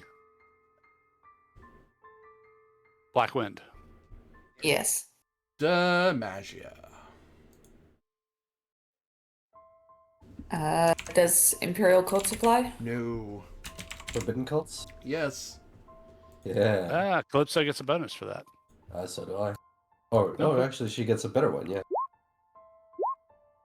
Hey. I rolled better than Calypso. I didn't roll yet. Oh, you didn't? I thought the 12 was... Oh, sorry. Go ahead. No, that was me. I rolled No. better than Calypso. You're better than me because look at me roll, but I wanted to spend pietas on that roll. Because the fucking book is important. All right. Fate has intervened for Corvus. Okay. Corvus, just go at it. So 16. You got it. Sorry, 15. So it's the guy who barely reads magical stuff who has all these epiphanies about how these books work. Yeah. I like libraries. What do you want? Yeah. I'm super distracted with the other book in my mind. So it is believed that despite everything, Nephrin Ka is undefeated, not dead, and not truly banished from the world. He is merely diminished in power, and always schemes to return, whispering his treachery and heresy into those who are foolish enough to listen. That voice, that remote voice from within his prison, this flow of darkness, is known as the Black Wind, that calls one to insanity and desperation to those who hear it. And it is the explanation for many a disaster and crime across Egyptian history. Some blame all madness on the Black Wind, but that's not strictly true. But some of the more outlandish madnesses have to do with the Black Wind.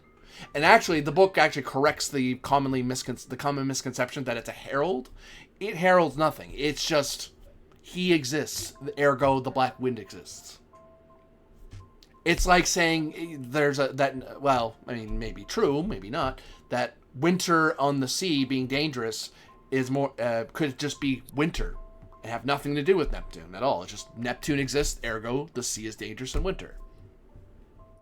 It's just nothing particular. As I spoke, the difference being that the Black Pharaoh is intentional. He reaches out and whispers to any who would hear him. And some are better at hearing than others, especially the desperate.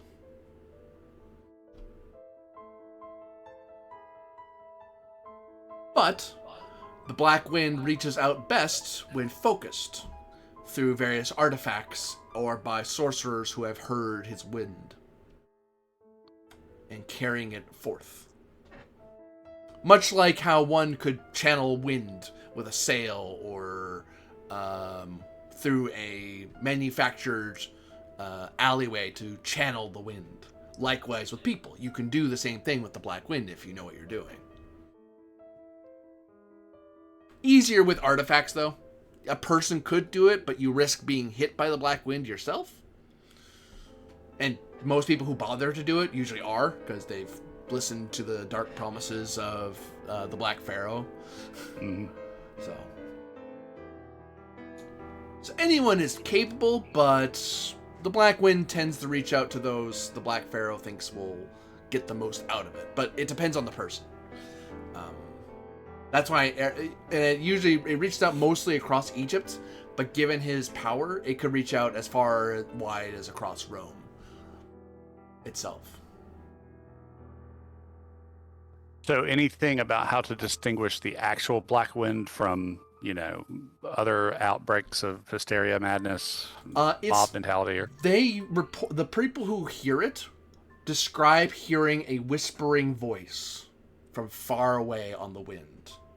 Not in their head. That's the more common thing, is they hear it as a voice in their own mind or in their soul, or a dog talk to them or something. Like usually it's directed somewhere else, but the Black Wind is specifically a voice that carries on the wind very distant. The only time it's ever really loud is when you're actually at his resting place.